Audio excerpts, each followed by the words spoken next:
What is going on, Casually FC? Welcome to another match review for Chelsea 3, Newcastle 2.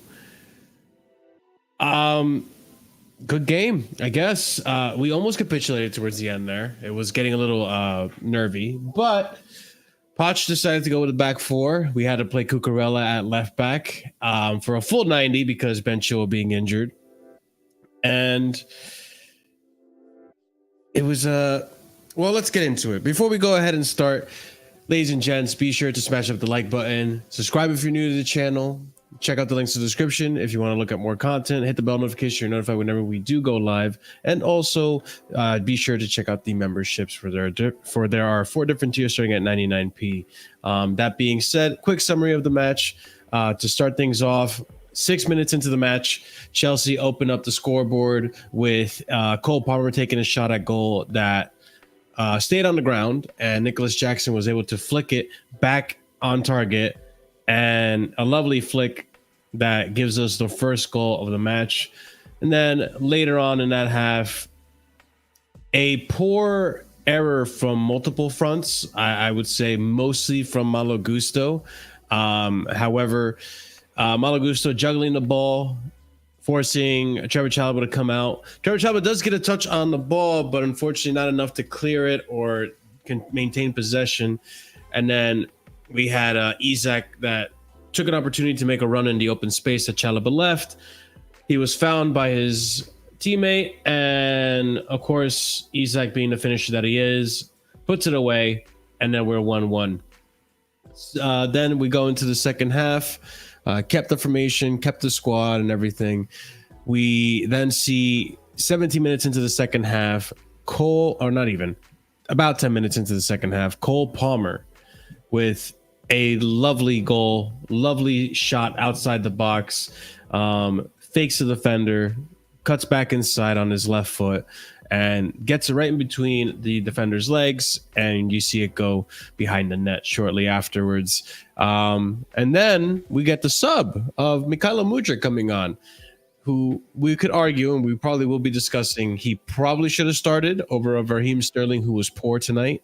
But Mudryk, in a quick passage of play, see Conor Gallagher do a half turn, and Conor Gallagher getting dispossessed by Mudryk, who makes a run dribbling into the box and dribbles past the keeper, shooting it and making it 3-1 for Chelsea.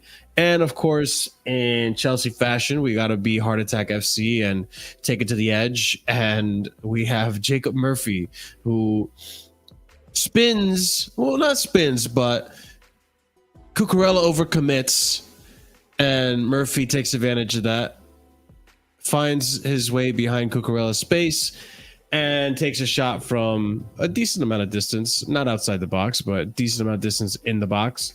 And you could argue that maybe Petrovic could have saved it, maybe. But it concedes, and we finish the game 3-2 to Newcastle. So overall, thoughts on the game for me before we go on to everyone else. I'm content that Poch decided to go back to the 4 at the back instead of sticking to the 3 at the back that I was afraid he was going to do. I was nervous about Cucurella starting, I'm not gonna lie to you, but it looked like it was the right decision. He doesn't seem to be leggy or exhausted on there. It seemed like he was fully fit and ready to play the match, and for the most part, Cucurella actually looked brilliant. Other than that last goal conceded, prior to that, I was going to argue he is one of the people I would consider man of the match. I think man of the match for this one is easily Cole Palmer with his involvement in the match. Had an assist to Jackson, a brilliant goal as well, involved in a bunch of plays, had opportunities that were not taken advantage of. And overall, I think, considering the opposition being Newcastle, I don't know if you want to blame it on Newcastle being shit or we just managed to, outmaneuver them and out-tactic them. But I got to give kudos where it's due. And I think today's match, giving it to the players, and Poch for going back to what was working prior to these last 2 games where we, barely scrapped points at all against Leeds and against Brentford. So I think going forward, we need to stick with this 4 at the back. It seems like it's been working better, especially without Thiago Silva there. we look a little bit more secure on in the defensive side, and I think we should keep it that way. Obviously, the FA Cup tie is going to be a little different. We're not going to have an Enzo, and we're going to have to see either Cassidy or a Carney Chukwuemeka, who only got like 8 minutes today, play. So we'll see how that goes. But overall, I'm feeling positive, and I'm feeling that, you know, we're doing okay now. We're doing okay. We could still potentially bottle a result here or there, but at least it's looking a little bit more consistent than it was before. So that's just my overall summary on the game. Chris, we'll start with you. What are your thoughts on the game, brother?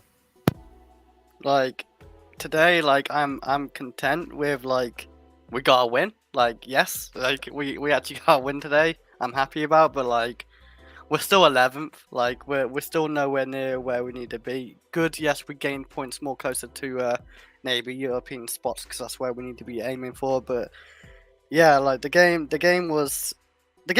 actually thought we actually had control of the game. I thought we just messed up where Gusto thought he was like Dino or something, where he's trying to juggle the ball. That was a silly mistake. I don't know what he's trying to do there. Like, you can't be doing that. You can't be doing that in the Premier League. You just can't. Like, you can get caught off so quickly, and they're away. Like, both Newcastle's goals were great finishes. Like, you know, their first goal was a great finish. The second goal was a bout of a goal. You know, he just smashed it top right. But yeah, like our goals are also quite good as well. Like, I really like that first goal where Cole Palmer either went for the shot. I think he went for the shot, but Jackson literally flicked it, and no, he didn't steal it. He did not steal that shot if people think he stole it. Like, that was going for a block or wide. It was going wide, 100%. So that was very good from Jackson, man. Like, you know, just know where the goal is and flick it on. So very intelligent from Jackson. And I thought like the three play. No, wait. Yeah, I thought like the two best players, obviously, you know, Jackson and Cole Palmer. Like, I thought they was really carrying that attack today. I just don't understand Sterling's role in this team right now. Sterling is a passenger. He just sits there, gets his paycheck, you know, for the game, 325k, and walks. You know, he goes to the next game and plays shit in that game as well. I don't know what it takes for Mudryk to actually play. I don't understand why he doesn't get the start in that 10 role, because every time I see Mudryk playing that 10 role, he's actually played well.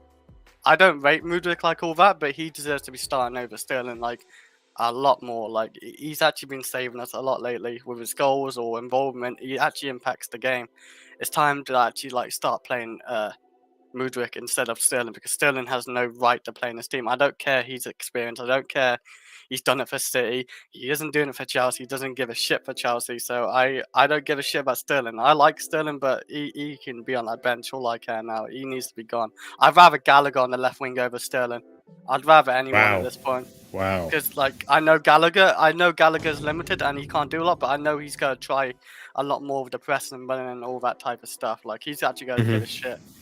So I'd rather something like that and play Mudryk in the 10 or something. I'm just done with Sterling. I'm really done with Sterling. I said I'd give him another chance this season to actually try to do something. You know, new manager, new this, and he's dropped. I think he's dropped his like tools for like Poch as well. I don't think he gives a damn.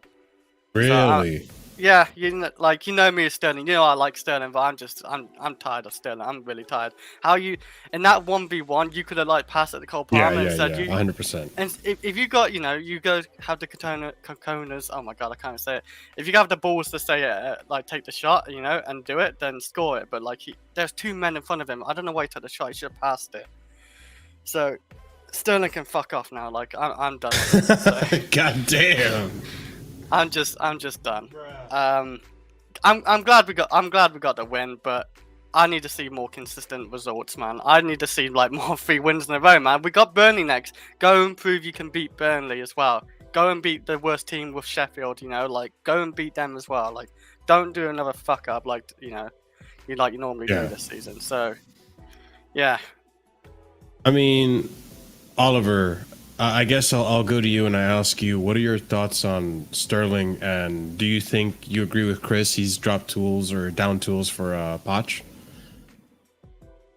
I don't think it doesn't necessarily matter. I mean, we can speculate on that if we want. You can say that he doesn't press. The thing that matters at the end of the day is that he doesn't step up. He's not a leader in this team. It's probably a reason. Granted, people have questioned, oh, why are we giving Gallagher the captaincy? Why are we giving Colwood the captaincy, etc. Sterling's not a leader, so we don't need to worry about that side of it. And yeah, he just takes no responsibility, and actually, when he's in the chance to help the team, he just doesn't do it. He's selfish. This is the third time he's done this season, by the way, and Pochettino has allowed it. He's not dropped him. So I would not be surprised if this continues, but we need to move on. Just quite simply, I'm not saying Mudryk's the guy. We need a left winger regardless, and Mudryk might have actually fashioned out this number 10 role for himself. He's been doing well there recently, so I'll give Poch a bit of credit there, seeing that might work, giving it a go. That's an example of playing someone out of position and actually working, and that's where you got to give the manager credit. But yeah, Sterling he didn't get many touches, did he? And this is with Cucurella on the pitch, by the way. So our left-hand side was drastically improved, a lot better ball retention down that flank, and yet still we just didn't get enough from Sterling, and we drastically improved when he went off the pitch in terms of that particular side, not as an overall team, because Poch makes negative substitutions, and that's still a problem. But yeah, I don't know what to say with Sterling. It's like I don't know if you remember during the game, Marshall. I was like, when he was a 1v1 with that keeper, I was like, I'm not getting excited, and I was right not to, because I've seen this script before. So I'd advise all Chelsea fans to do the same thing next time Sterling's in one-on-one with a goalkeeper. I do it most of the attacks, really. I think it's going to be offside if it goes in, or he misses. It's crazy though, because this is with this sort of thing. This is why, say against Middlesbrough, this is why I was so angry with Palmer when he missed those chances, sitters, because I expected him to score them, because I hold him to a higher standard than the likes of Sterling and many others in this team. Basically, you've got to base it off what you're seeing with your eyes at the end of the day, and it's not good enough. He got booed off the pitch today, and rightfully so. Yeah, he needs to know. Well, do you guys think that Sterling's recent performances, is that on Poch, or is how Poch is playing him, or the role Poch may be giving him, or do you genuinely think this is just who Sterling is? I'd say it's a bit of both, because Sterling has always been a frustrating player. He's definitely had better. Yes. Had better times in his career. He's obviously past his prime now, but he was once a very good player in terms of he could get the output. He knew where to be on the pitch. He misses sitters here and there, but who doesn't? But where I put it on Poch is that there's no accountability. This is the theme throughout the season. No one is held to account for the mistakes, for the bad decisions. Sterling doesn't get dropped for these sort of things when he makes these mistakes. And I think as a leader, you need to be, as someone who's supposed to be a leader, you have to be held to a higher standard than the young guys. Especially, they should be making mistakes at this point in their career, because that's how you improve. But Poch doesn't hold Sterling to account, so therefore there's no reason for Sterling to want to improve. That's what I see. The only thing I blame Poch for with Sterling is actually just playing him. He shouldn't be playing him. That's my point.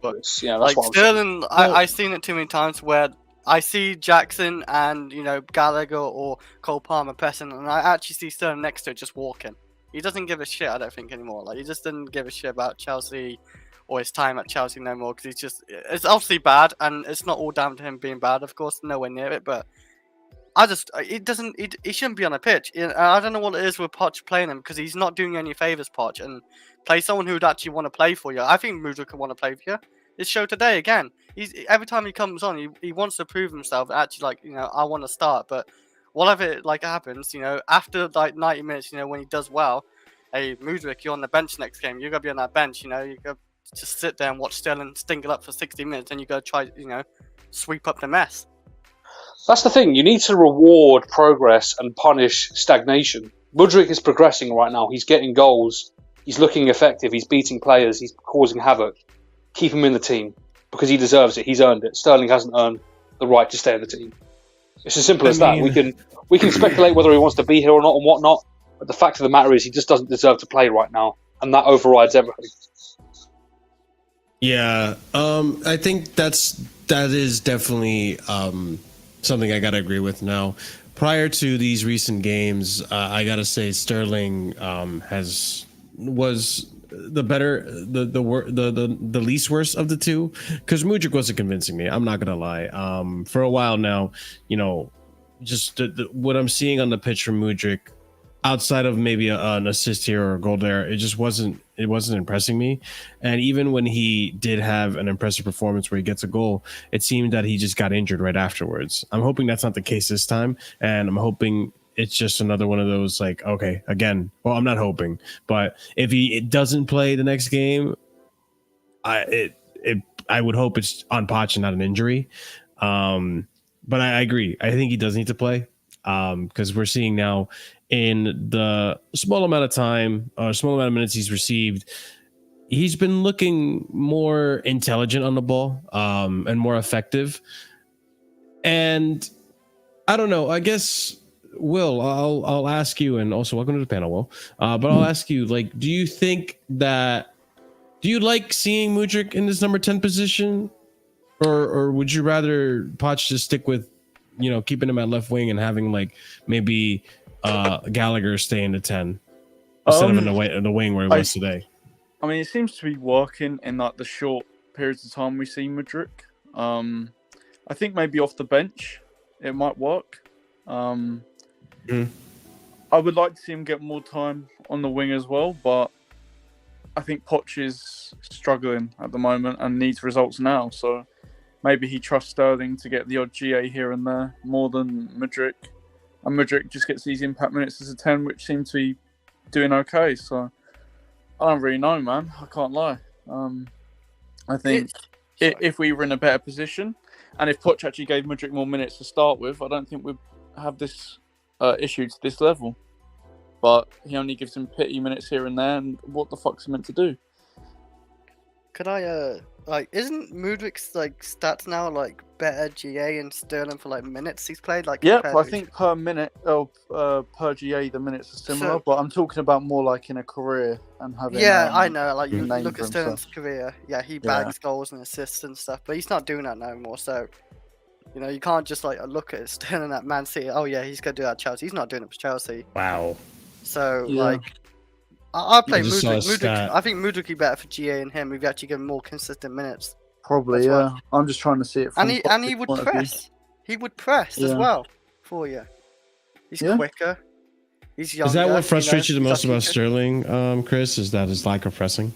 Well, okay. And obviously the chances he missed. Right. Yes. If he's not missing his chances as much, or getting pity GA or whatever, or not getting his goal and assist, yeah, I wouldn't mind it if he's actually getting goals and assists. But he's not doing anything for Chelsea. So what's the point you being on the pitch? I think I can't understand it no more.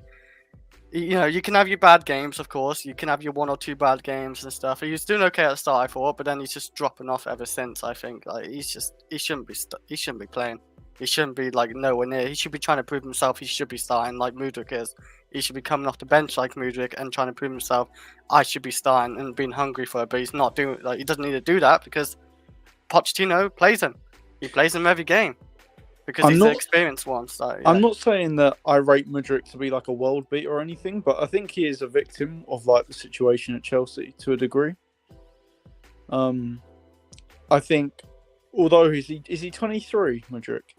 I think 22, 23. I think compared to a lot of younger players around that age, I think he's more inexperienced than a lot of them. 23. Yeah. Mm-hmm. He's not really experienced like the average top 23-year-old, is he? So to me, you've got to kind of look at him as like a 19, 20-year-old, really, when it comes to experience. And because of the price tag and expectations, he's not been able to be treated like one. He's treated like a star now, which I'm not saying is like the fan base's fault, but we put unrealistic expectations on him due to the price. So, let me get you guys' opinion on this. I'm feeling, because today, how many touches? Someone said it before. How many touches did Raheem Sterling have? At one point, he had 13. He had the fewest. Yeah, but obviously, he had more than that before. He probably like 16. Yeah, I feel like I don't know. Part of me thinks that part of the reason that happened was intentional from the players' side. I think a lot of these players are starting to lose trust in Raheem to do the right thing, or that he's gonna let go of the ball and play a part, play his part in the team, because it seems like, and maybe this is also Raheem's fault. It seems like he's taking most of the responsibility when he goes into the attack, and maybe he feels like since he's the experienced player, he needs to be the one that does everything, which isn't the case. And you saw today clearly he had a chance to really put us ahead earlier in the game, and you have either the option to shoot or to give it to Cole Palmer. Both are goals, pretty much almost guaranteed, and he takes forever giving the defenders a chance to get on the line of the goal and clear whatever shot he had. So it's part of me thinks that I just think this team doesn't want to, give Sterling a chance because he's fucked it up so many times in recent games. I don't know how you guys feel about that. I got no theory. He's been a lazy bastard. He's not doing good movement, no runs, no nothing.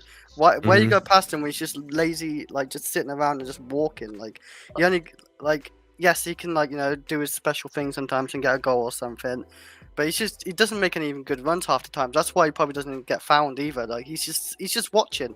He's a passenger. I agree with Chris, because we've seen in games where Jackson's not got any kind of service, but the way that he's been able to make something out of nothing with beating defenders in duels and making good runs in behind. I think it's just the fact that Palmer and Jackson are just more efficient for this team. They're much more efficient in 2024, much more efficient footballers on and off the ball. Whether this is Poch telling him to move it in a certain way or whether it's the players using initiative to get into better positions. Palmer always sometimes comes more narrow to receive the ball when we're struggling to progress the ball. Jackson makes good runs into the channels, which splits defences. It's just they seem to be doing more work. I think it's a general theme of our team as well. We are a very right-sided team. We've seen this from the beginning of the season. No matter which fullbacks we're playing there, which winger we're playing there. But don't you think part of that is because Cole Palmer is just so good and reliable and he's been consistent? Well, no, because Marsh, if you remember when Ben Chilwell was starting at left wing, Sterling was on the right. So we had Sterling over there, but yet we were still a right-sided team. We didn't go over to the left because we want to avoid Sterling. So I think it's a bit of a team problem as well. We're just not.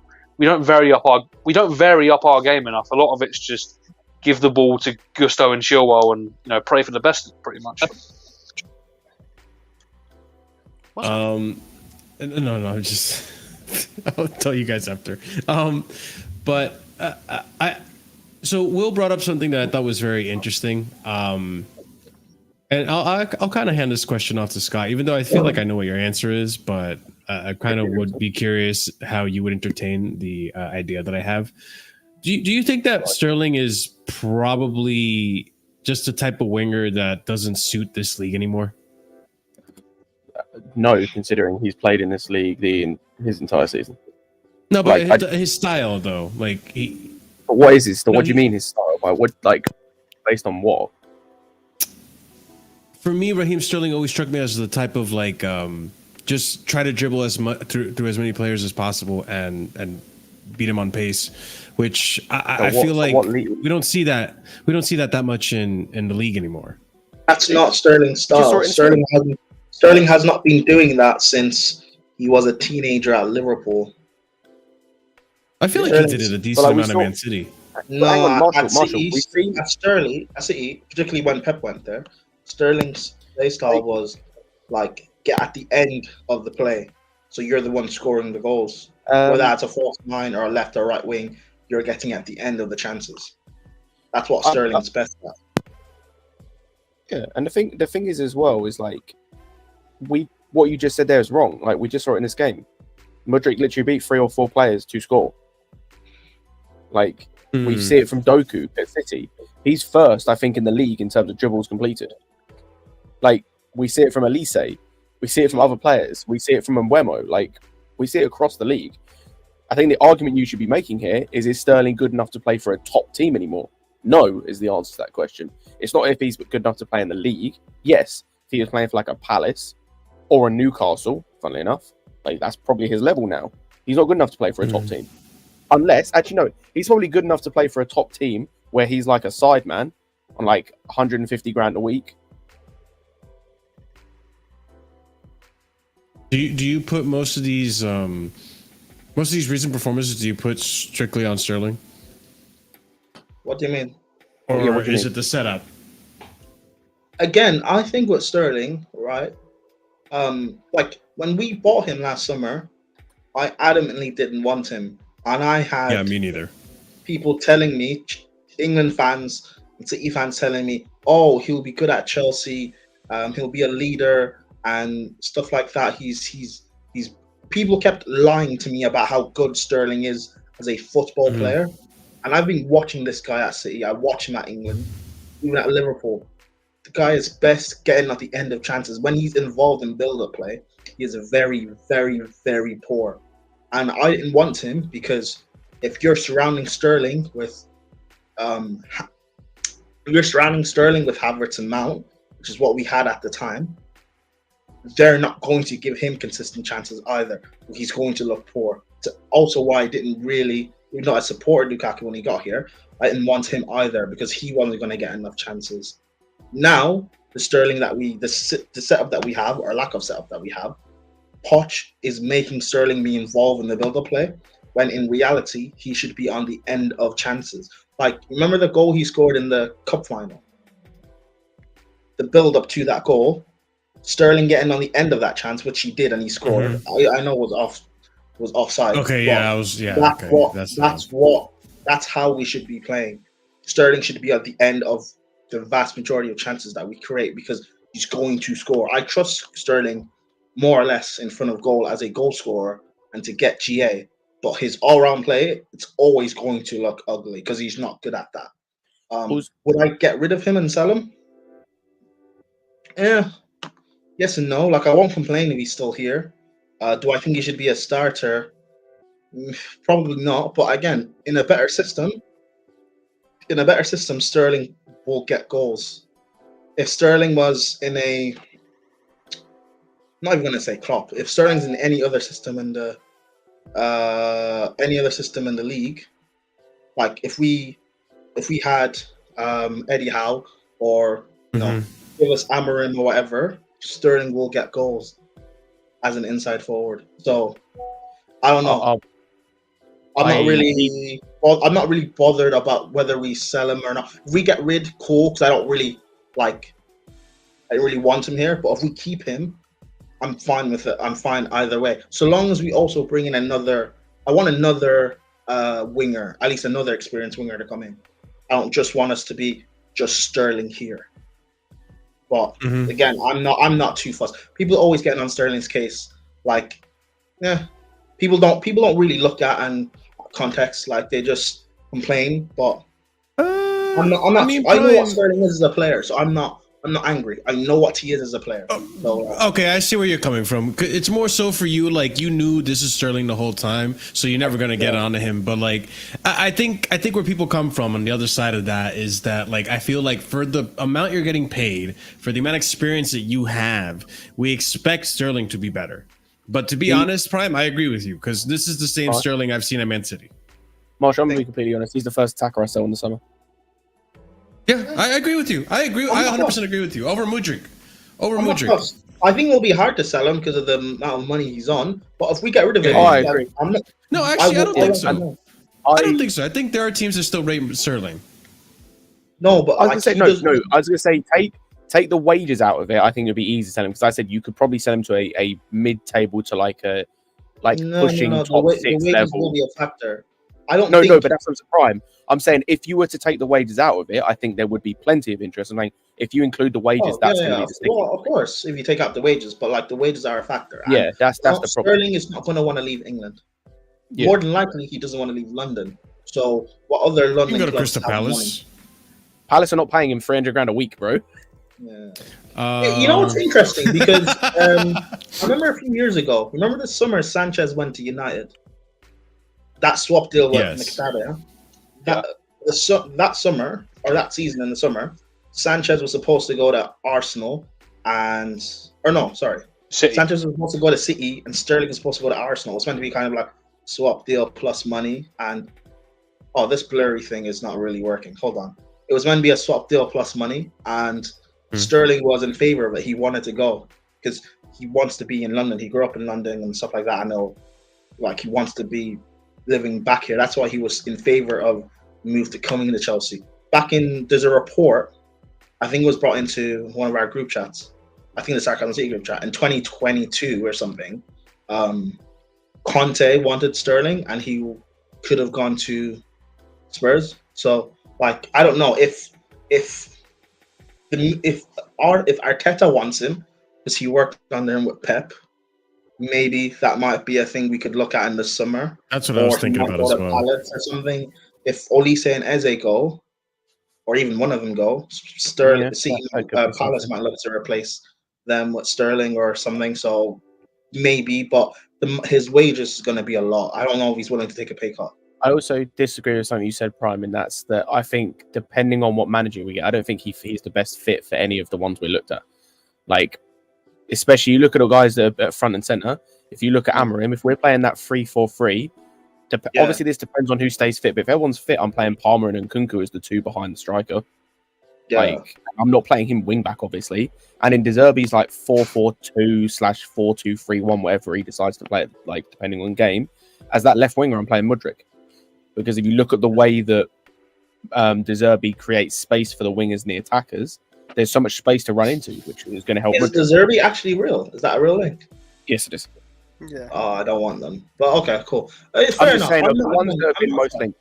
But like, for me, he just needs to go. Like, he plays like crap. Like, my thing is, if we get rid of him, don't get me another kid.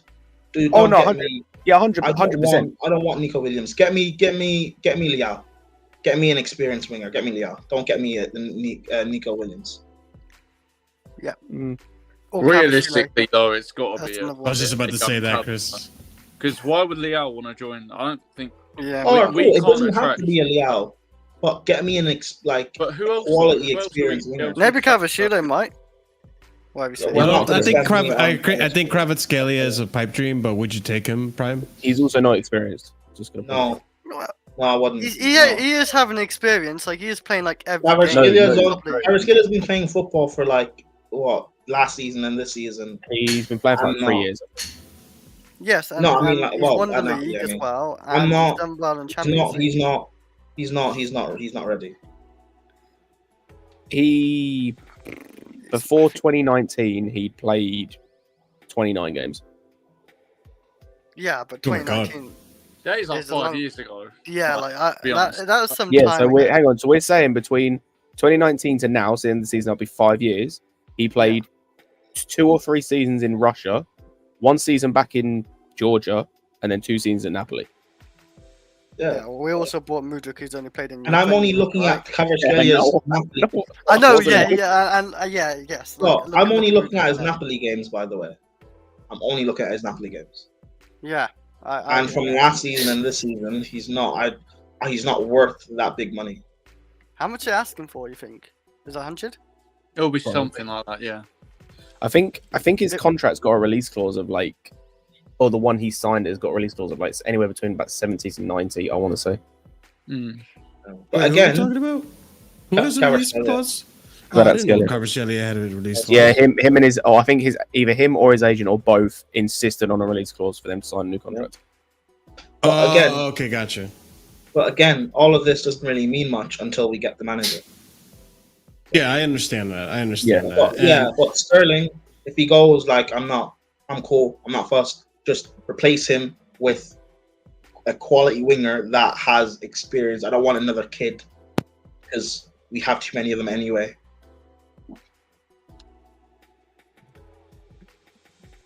Will, were you going to mention something about Kvaratskhelia or a left winger to replace? No, I just don't know who is out there that is experienced and at the top level who would we be able to attract really without Europe.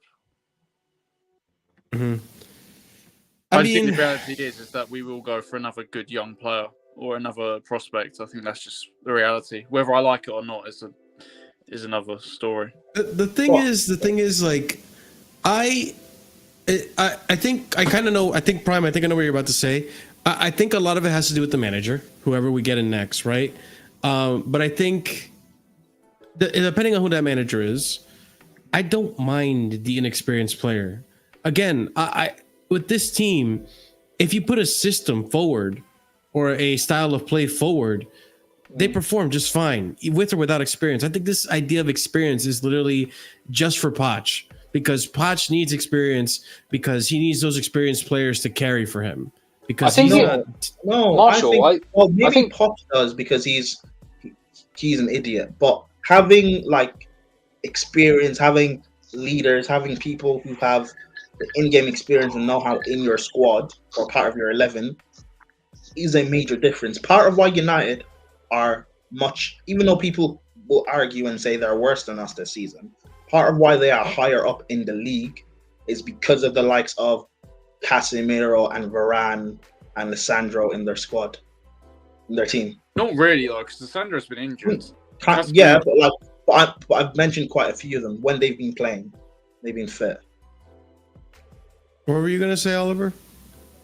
I was just going to say, I think with the experience thing, I think it depends on what your targets are.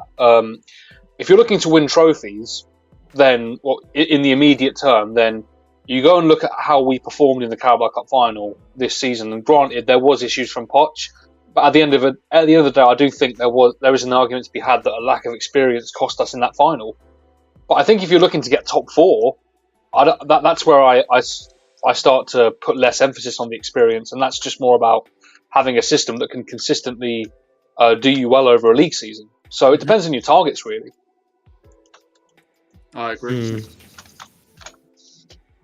Yeah, I mean, I don't know. I feel like I do agree with that, but at the same time, like I really do stick with this idea that I don't think it matters. Because like we've seen what happens when there are experienced players in this team.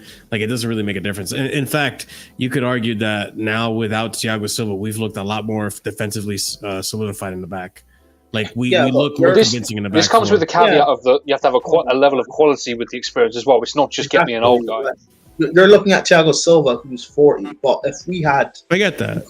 But you can't tell me you wouldn't take Rudiger, for example, at centre back over Sassy or Chalobah.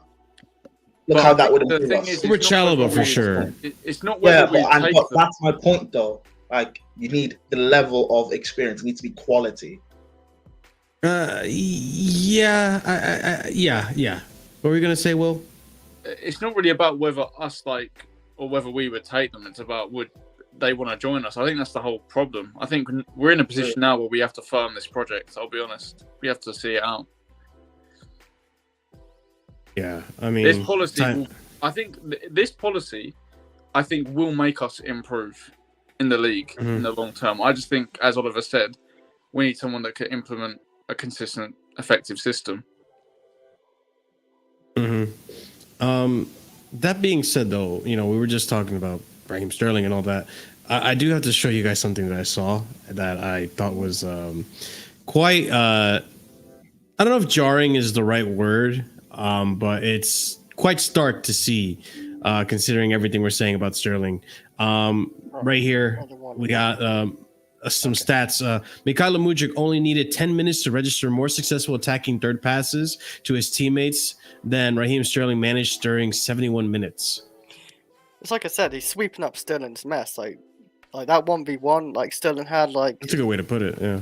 Yeah, he's just sweeping up his mess. Like he takes him 10 minutes to score a goal, and Sterling plays for like 70 minutes and does fuck all and miss a 1v1. Like, I don't know why he's still in the star no more. If Poch wants to keep his job, don't start Sterling. He ain't going to do you any favours.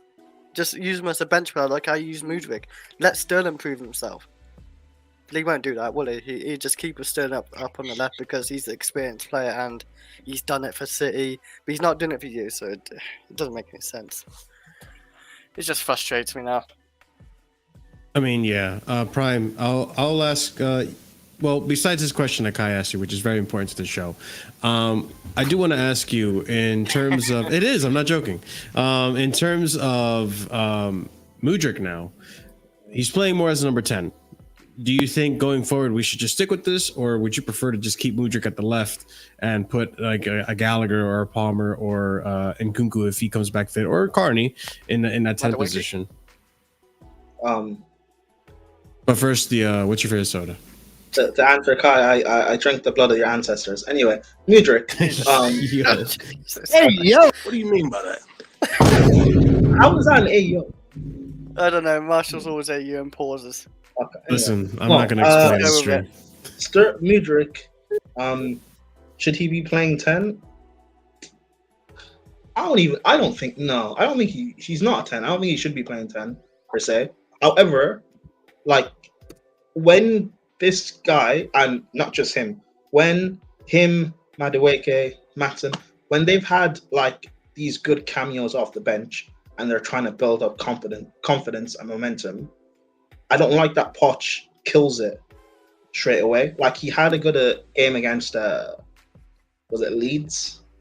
And yeah, that was his first start as the 10. Like this happened so many good appearances now. I'm not saying next game against Leicester Mudryk should start, but he should be the first one to come off the bench if that's the case. Like keep building that confidence and building that momentum and start actually coaching these guys. Like I keep saying that all season. Instead of us, saying I need this, I need that, maybe start coaching. Maybe that would help. But yeah, Mudryk did look good. I really don't. This whole thing of him being a 10, like, he's not. But I like the fact that he's actually gaining confidence. And a little stat that people won't mention: he is 2 goals behind Kai Havertz this season. Mudryk. I just thought I would say because Kai Havertz apparently is the best player in the world and leading Arsenal to a title, and Mudryk is a flop, and they cost the same amount of money roughly. So I don't know. I thought I'd mention that. So real quick, I don't mean to divert the stream, but I do have to address something here. Oh dear. Okay. It's just so stupid that I have to actually do this, right? If you by now do not understand that yank is a derogatory term to address an American, then you are a fucking idiot. Okay, listen, I don't mean to be offensive here, but I've warned you before. I'm warning you twice now. I'm going to warn you again. Just because, and that's not to say that you can't say it from time to time. It is what it is, right? But it's the context in which you say it. And if I allow people to start saying it willy-nilly and allow other people to then start to say it, and then it starts rolling into a snowball that I do not want on my channel, I'm just going to make it clear. I don't want any xenophobic, racist, homophobic, or any type of phobic comments in my chat. You will be warned multiple times now, and sooner or later, you will get banned. There's no space for that shit. I already hear enough of it from mineral munchers. I don't need any more of it. So I'll say it one last time. It's xenophobic. People know it. People understand it is. Stop saying it. That's simple. I'm not even offended. It's the fact that I don't want to platform that type of language on my stream. So that being said, back to Mykhailo Mudryk. I do like what Poch has been doing about playing him in a 10. I gotta give kudos to Poch for that. I mean, to a certain extent as well. I know we've been very critical of Poch and the way he's been positioning players in out of position. Mudryk is one of those positions where I could see it actually could work. He has played in this 10 position or in his 10 role before at Shakhtar Donetsk a few times. So it was kind of like almost like a seamless transition. It's just with me, it always made me nervous is the football IQ, which you guys have stated multiple times on the stream. The footballing IQ, is it there? Is it all right, well, you can go fuck off, bro. I warned you, and yeah. You're done. Eat a dick. Anyways, Back to what I was saying. So, yes, it's the footballing IQ that always kind of vexes me with Mudryk, and that's why I was always hesitant to start. Yes, mind you, lately he has been doing pretty decent. He has been playing pretty well when he's made his cameos, which has convinced me to now give him another chance. Because prior to those 2 or 3 cameos, it's just like it's just not been very good. I'm sorry, I laugh because welcome to the stream, Steve. I hope his face is really zoomed in when you see the backstage. So it really threw me off. Let me ask, Steve. How did Anthony Gordon do? Pocketed by Gusto. Not good. Did nothing against Cucurella and he got hooked. How did he do? He did run away from Gusto. He changed side, didn't he? Yeah, it looked like he was playing hurt, to be honest. And, you know, he's got to hold that. He wasn't good tonight. Yeah. See the physio trying to snap his leg. Bro. Oh my god. Honestly, we're fucking terrible, guys. We are fucking terrible. We're gonna finish below you, I guarantee it. We're gonna get fucking butt fucked by Man City on Saturday. And then we're gonna lose to these bum ass teams like Fulham and West Ham and all these. I was confident going into this game, and you people know me by fucking now. I have no confidence when it comes to Newcastle. I'm scared of teams like Bournemouth. I'm scared of teams like Luton Town. I'm scared of fucking teams now like Chelsea when you guys are playing like fucking garbage in the second half. That was your best second half of the season. That was your best second fucking half of the season. And we're playing like slag. I disagree. We're playing like slag. That's probably our best second half, like one of them. I agree. No, I think against Man City. We're terrible in the From second what half. I've No. seen. It wasn't. The 2 games against Man City were better. But Yeah, okay, yeah. From what he's That seen, was your from what best he's seen, second yeah. half, like going forward. Yeah. We had no fucking threat. We didn't do fuck all in that game. We're a terrible team. Sack the fucking manager. He's fucking mediocre. Bruno G, you can go to fucking Real Madrid if you're gonna play like that. Just fuck off. Ethan, you can go as well, bro. Sorry. Yeah, If you I was wanna gonna go, ask you, go. Steve. Like, what I saw Bruno, like he completely lost the ball and didn't even bother to press it. Like, has he down tools? Dude, he's just playing like shit. I don't know if he's down in tools or not, but yeah, he's just playing like shit. He could just fuck off, honestly. Bro, I'm so done. I'm just so done. The season is so fucking dead. You guys are gonna finish comfortably ahead of us. And I've been saying this for a while. That fucking midfield is fucking trash. It's so trash, bro. Longstaff is a championship fucking player. He doesn't start for a fucking team in this league. He doesn't. He's one of the worst midfielders in this fucking league. And he's starting for us every fucking time. I'm done, bro, out here. I'm done. I thought in the first half, we were probably the slightly better team. And the goal at near halftime, big thumbs up. It was a good finish. Good finish, Isak. It comes from you guys just not winning 50-50s in the middle of the park, which is where you struggled in that first half in particular. Because Gallagher was getting dragged out wide to cover on Livramento, who was one of our best players. Sorry, Livramento was our best player today, bar none. Murphy had played decent, but everyone else fucking garbage, honestly. Everyone else. But yeah, you guys deserve the victory, 100%. You deserve it 100%. Yeah. You punished us and we can't defend anymore. Botman looks like a fucking I don't know what the hell happened. Botman looks like a terrible player now. An absolutely terrible player, and I know he's not. Yeah. I know he is not. Just like how with you guys, you guys know that Caicedo and Enzo and these other guys are way better than the levels they're showing. Sure. Probably for some reason. Why is Livramento the only good player on the pitch? It's because the manager is fucking mediocre, bro. Just like your manager. But your manager somehow beat mine in 2 games at the bridge. God damn. Pretty much in the same boat. God damn. We're both material. 2 shit managers. Didn't expect that comment.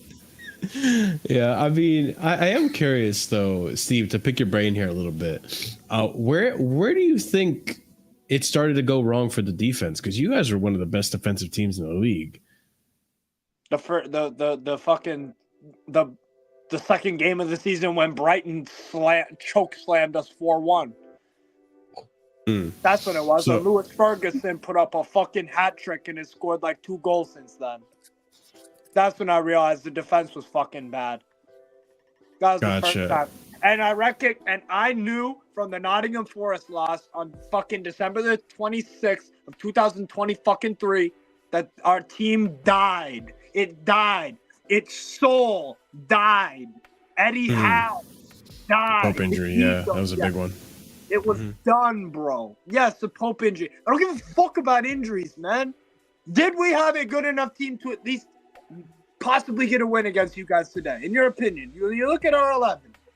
Oh yeah, I predicted you guys were going to win. I gave you guys a 2-1 There victory. you go.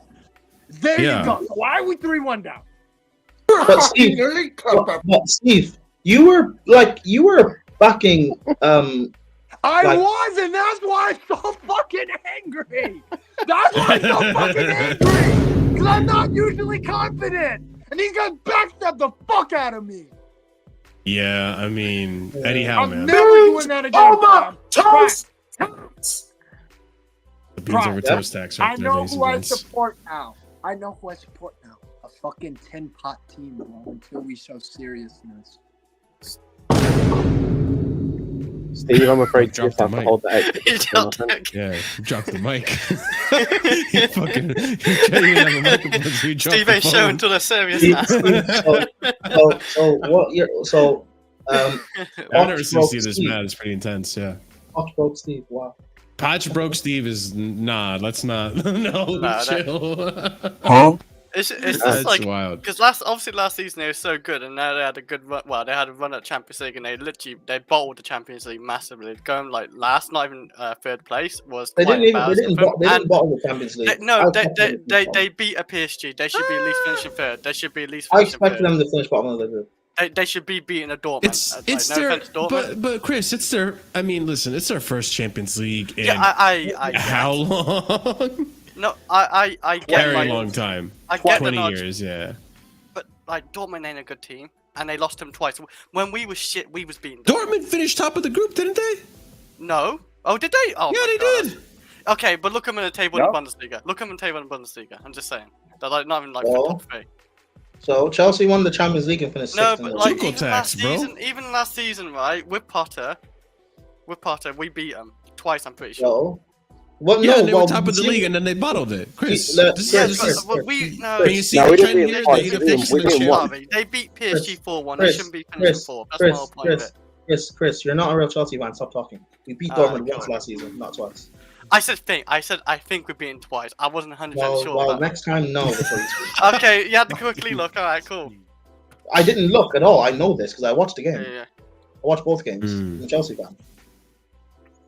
And by the way, for all you fuckers out there that give me shit for supporting multiple teams, guess what? All of my teams are fucking garbage. So it's actually not that fun, really, is it now? Yeah. No, Hold that, Lazio- Strasbourg. Oh wait, hold Yeah, on. I'm afraid, Steve. Lazio You just got played to hold that exhibition, Steve, I'm afraid. Lazio played so well versus Udinese, the 17th place team. Yeah, but guess what? Steve, what you're forgetting though? You're forgetting that it's Leverkusen. You'll be fine. It's Leverkusen. I'm gonna leave for a few minutes before I say something to break a friend. Okay. Oh my God. Say it. I dare you. No. Listen, I already had myself. xenophobic comments in my chat. I don't need any more inflammatory things for the stream. Please. We're done, Bro. okay? Oh wait, why Anyways. do you think Steve was gonna say that? It's Leverkusen. You're just rubbing it in my fucking face. Yeah, it's Leverkusen, bro. Let him be.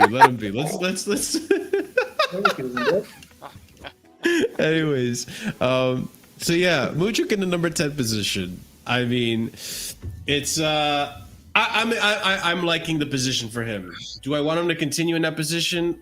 ideally not. I kind of want him to eventually go into the left wing and do a good job in the left wing consistently, because we can't play without a left winger.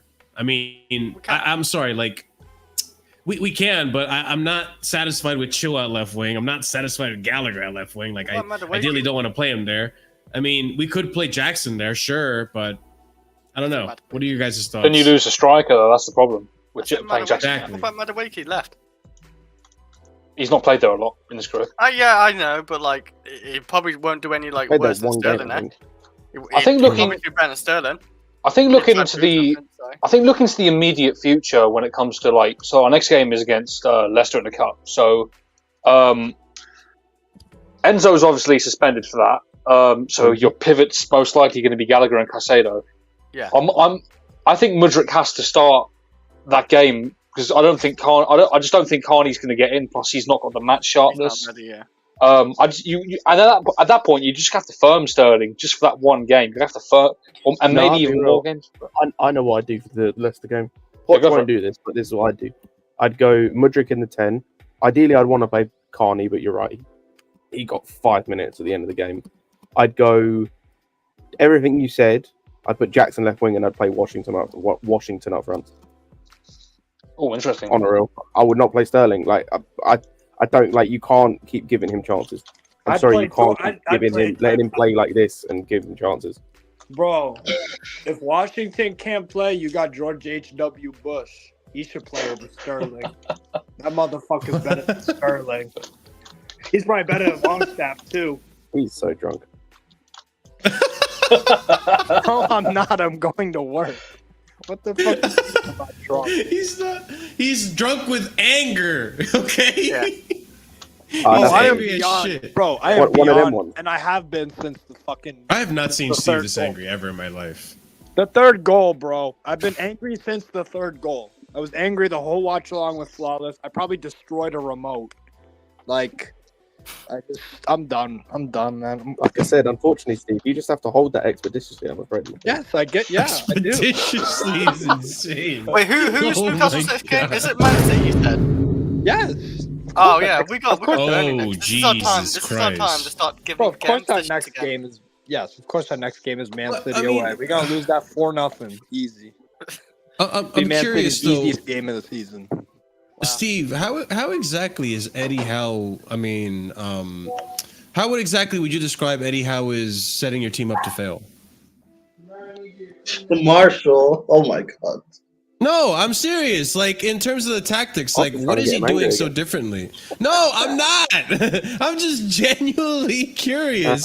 Like what exactly is Eddie Howe doing that is setting up Marshall's this trying to team? get was the game, you know. Marshall's trying to provoke Steve into saying certain words. I Don't like worry, it. Steve. No. Let rip. It's fine, Steve. Say it, man. All right, fine. I'm changing my question. What does Eddie Howe need to do to turn things around? He needs to fuck off. That's what he needs to do. Okay, well, there. Fair enough. Okay, fine. He's done. He is, dude. He is done. He is not a good enough manager to Hey, turn be it careful around. with that monster, The bro. team- Okay. The team is fucking dead. And I Okay. knew it since Boxing Day. Boxing Day. Ooh, these are good results in Boxing Day. Have we? Have we? No, we really fucking haven't. Not really, bro. Not really, bro. All right. Good teams don't lose to fucking Chelsea 3-2 with you guys playing Yeah. like you are. So, Well, Steve. To be fair, I mean, Man City couldn't beat us, and they just won in trouble. So have some respect.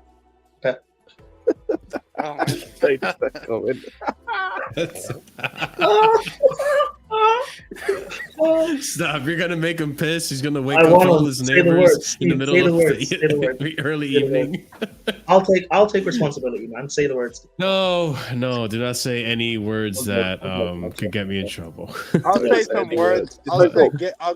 I'll say Eddie Howe, fuck off. Fabian Scher, fuck off. I'm saying Dan Burn, piss off. Okay. I'm saying Longstaff, go to Rotherham United, please, bro. You're terrible. And that was Yeah. calmer than I thought he'd be. I thought he'd tell him to go to a war zone or something. Oh yeah. I I'll was tell expecting all of them something to like shake that. ass and kick rocks. What's funny is the one player that's from a war zone actually scored against you. Yeah, Oh yeah, my absolutely. god.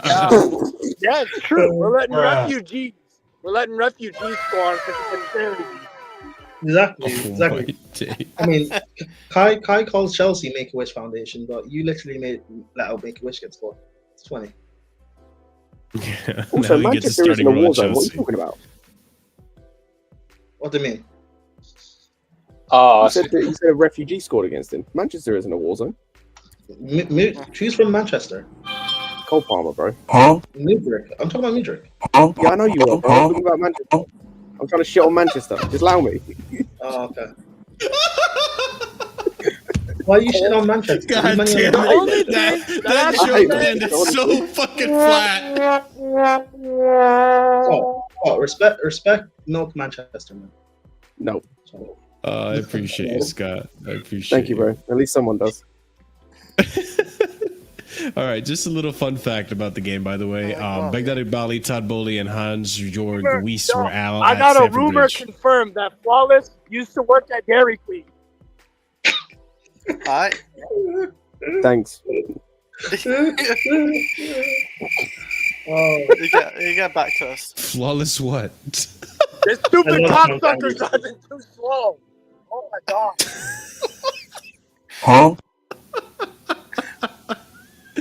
Okay. Chris, you said love you that. missed I Todd love that Bowley, game. so What? I'm love that enjoying game, this. man. Chris, I Chris, don't you see- said I you missed Todd Bowley. Yeah, I man. missed Todd Bowley, man. Where's he at? But I didn't see him. Oh, he was at the game. He was at the game. All right. Let's stop talking about this. All right, let's talk about Mark Cucurella. Actually, I got to give some flowers to him. Other than that last goal that he conceded, where he got spun, or I don't know what he was. The player just got past He him. well, did he get went for the spun? pass. Is it Well, technically he got pressed the spun? player. He overcommitted. He overcommitted. That's the word. Well, I'm looking yeah, he gives just shit? pressed the player. for. it's a nice goal. This is one of the goals you scored, bro. Who This gives is one of a the goals shit? you I scored. barely celebrated. I was like, good goal. Move along. Did you actually thought you could score another though? Move along. Dude, I was worried look we might concede another. on Sarcasm fucking City, the reaction, bro. I was like, I did a little clap. I was like, move along, bitch. By the way, Well, Jacob Murphy, yes. you're a fucking prick. You're a fucking prick for trying to help out Misha Mudryk, fucking BMW M2, trying to help his ass up. hey, no, don't do that. Fucking I won't fool. accept. Shit, man. I won't accept Jacob Murray slander. He did more in the game than your star boy Anthony Gordon. Don't do that. Yeah, well, guess what? Anthony Gordon played like shit today. I'll admit that. The fuck you talking about? Don't shit on Jacob This Murphy. motherfucker's really I pulling think me he over. did. Are you fucking kidding me? This motherfucker's really pulling me over. No, he's not. Never mind. No, he definitely. This motherfucker is. Okay, we should I'll be right back. Wait, are we about Damn. to see Steve get? No. Are we about to see Steve get arrested? Live. Let's go. Yeah, How can live. this day get worse, eh? Live on Casually FC. No, there's no way. There's no way. I Marshall, was gonna Marshall. ask Steve if he thought Marco Cucurella had a good game. Well, Steve on big screen, please. If that's gonna happen. No. Well, okay, maybe, but no. Now let him drive safely All home, right, man. real Can't quick, have real getting quick. people on the way. C Nyack 24. Thank you for the 4.99 super chat. My favorite glass window liquor. Mudryk scored a goal. We got to win. The sun just came out and is shining again. Potch out as always. I mean, yeah, I agree. I mean, Potch is still out to me, but Cucurella, man. I was surprised he played a full 90. I'm not gonna lie about that. However, he actually looked like he was. He actually looked like he was pretty. Okay. It actually seemed like he played a full 90 and he was pretty fit for it. So, I mean, were you guys pretty impressed with Cucurella? For a first game back, yeah. He hasn't played since December.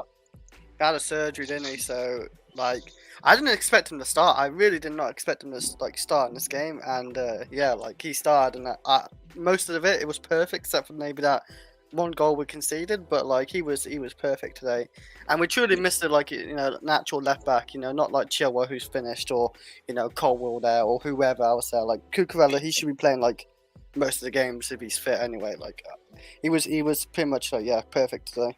I liked it. Yeah, other than the last goal, obviously, where he overcommitted, but 6 out of 7 successful tackles than any other player at Chelsea. Oh dear. Newcastle. No, your camera was off, Steve. We did not see the lights. No. Oh my god. Just You- drive your home thing is safely, stuck. man. Yeah, you'll be fine. You'll be fine. You'll be fine. I muted the audio just so you don't have to worry about that. But yeah, Steve's currently getting pulled over. The Newcastle What a has Newcastle, been man. so angry. The cops got a complaint from the goddamn neighbors. Let's go. Oh man. Anyways, I never thought I'd have this on Casually FC. Only at Casually FC will you have someone getting pulled over by the cops. Hey, Steve, don't drop the soap. Steve, don't drop the soap. Steve, don't drop this soap. Okay. But big up Steve, man. Big up Steve. Hopefully he's all right. But yeah, overall thoughts on Marco Cucurella's performance. I mean, Will, I mean, if you're still there, what are your thoughts? Because I I'm think still you there. like Marco Cucurella. Would you say, Marshall, about me liking Cucurella? I think you do still like Marco Cucurella, so Yeah, I think he's a good player. I think especially in the first half, he was pretty decent. I think he's always more comfortable on the ball than Chilwell. I think defensively, one-on-one, he's better than Chilwell as well. Sometimes he has lapses in concentration and makes the odd mistake, but apart from that, I think it was a solid performance for a first game back. Not bad. I don't think he was perfect by any means, but it's better than Chilwell, man. It's better than Chilwell. Steve, you all right there, brother? Oh, Yeah, I'm good. I got pulled over for like the 5th time in like I don't know how many months, but like I never get a ticket. And you know why I don't ever get a ticket? Because I'm too polite. And I say right away, yo, my bad, bro. I know exactly what I did wrong. My apologies, sir. And it's always a different cop every time. So the motherfucker's clueless. So I live a charmed life in that aspect, but everything else is fucking annoying. So it is what it is. What are your overall thoughts on Marco Cucurella's performance? Was he frustrating you on that right wing? That's not why you don't get arrested. What? Stop it. Let's not make this anything that it needs to be. Let's keep it football related. Sorry. But Steve, what's your thoughts on the Marco Cucurella's performance? Did he frustrate you on that right wing? Very good. Very good from Cucurella. I thought he dealt with, because actually Gordon switched sides, because Gusto did pocket the fuck out of Gordon. Absolutely. So he switched sides. I felt like we were doing a little bit better. This stupid fucking light. I'm going to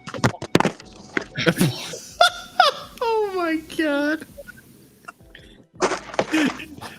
Steve's not having it today. Look what Newcastle's done to him, man. It's rough out here on these streets. But for real, like Cucurella, I think maybe going forward he didn't have too much of an impact, but defensively did his job pretty well.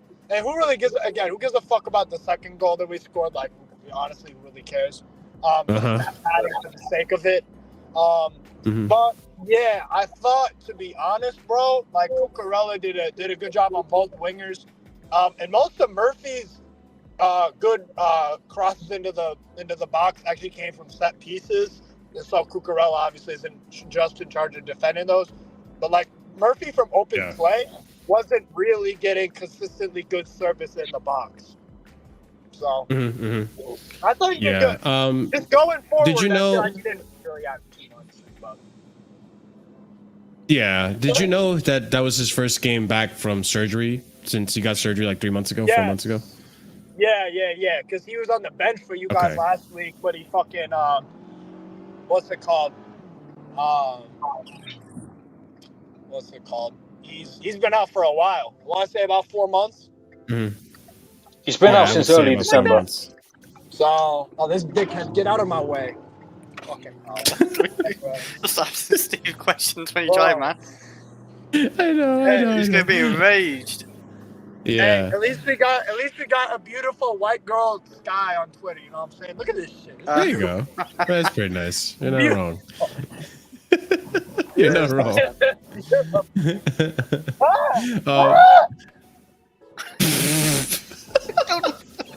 So the other question I was going to ask you guys in the panel, is anyone not convinced with Cucurella's performance today? Is there anyone that would actually still sell Cucurella at the end of the season? Because I know there's some people that don't want this guy. You know, like with me, like if we obviously can't get like I don't know, like an elite left back, I would love to keep Cucurella and Maatsen as them two for next season because I don't see anything wrong with them two. Because there's other positions I think we still need to fill in over the left back. But no, I really wouldn't get rid of Cucurella. I don't think he's done as a player. Like he's had two shitty managers, and this other shitty manager doesn't even play him. Like he plays Chilwell instead of him, or Colwell over him for some reason. It just made no sense. So yeah, I would keep Cucurella for another season. I don't think he's that bad. Yeah. Cucurella, I don't get why we're looking to sell him, but you want to keep Chilwell. Cucurella is a very talented. I don't get it either. Left back. He's actually quality. He's good going forward. Solid defensively. I would keep him. I don't know. I don't get it. Like, do I think we could upgrade on Cucurella? I'm sure. Like, if you were to give me Theo Hernandez, or Davis, or anything, or Grimaldo, in a heartbeat, I'll take them. But if you're going to give me another young fullback, like say Kirkes or Anthony Robertson, then I would also keep Cucurella as like a backup option of experience because I don't want to keep Chilwell, whether he's a starter or he's a backup, and this guy just can't stay fit. I think it's a waste having Chilwell in the squad. Chilwell's not like a Reece James, where his quality is too undeniable that even if he is injury prone, it's kind of worth keeping. Chilwell's not worth keeping in the squad, even if he's fit. He's horrible. So I would get rid. Cucurella, personally, I would keep, but if you're not going to keep him, I guess fair enough. And we also have Maatsen. I personally don't think we need to necessarily buy another left back. We keep Maatsen. We don't. And have to fight it out. I think it's. We don't necessarily have full power on keeping Maatsen though. What is there a buy option? And sadly, there's a release clause, so any team can come in and get him for that 30 million. We fucked that up. Yeah. Okay, fine, fair enough. Okay, get rid of Maatsen, keep Cucurella, and go get a left back. I don't know why Chelsea did that. 30 million.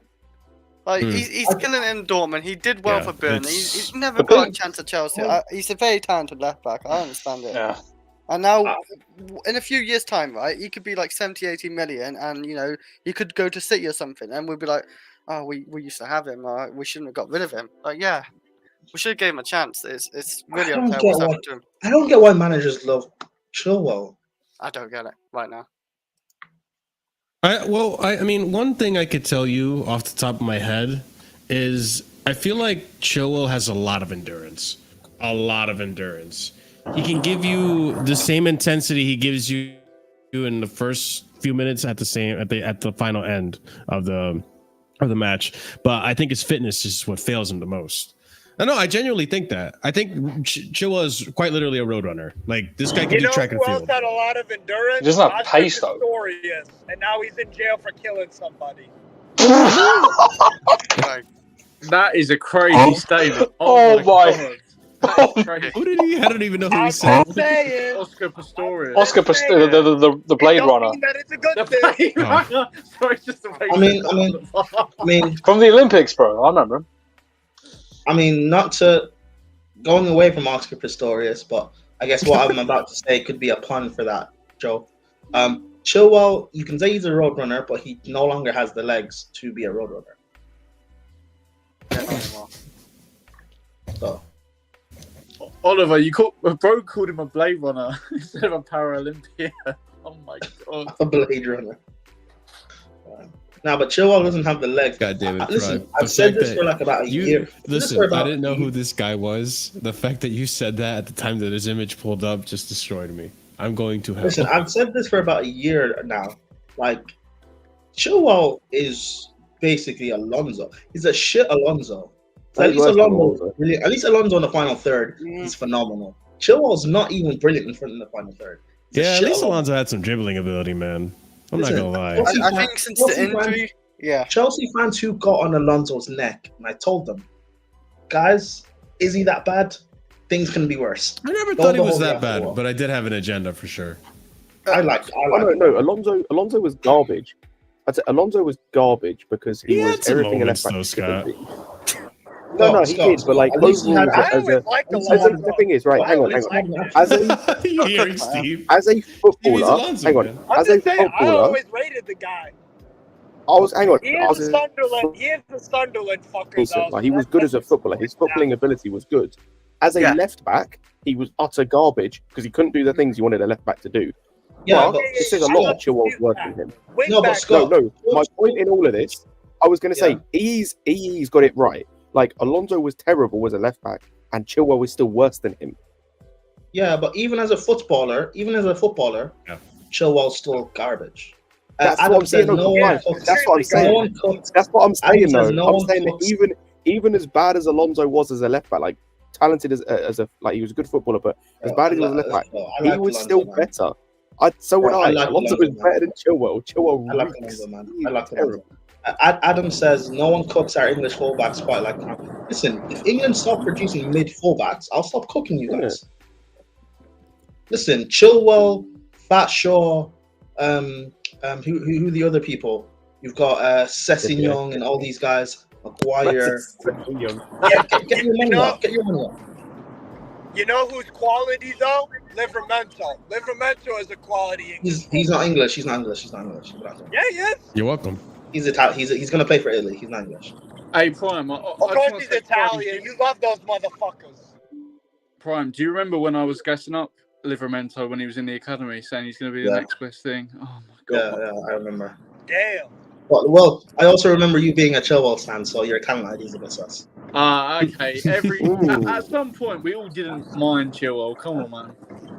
Did I ever rate Chilwell? Not necessarily, but at one point after the Champions League final, we were all happy, you know. Who was we? Who's we? Benjamin.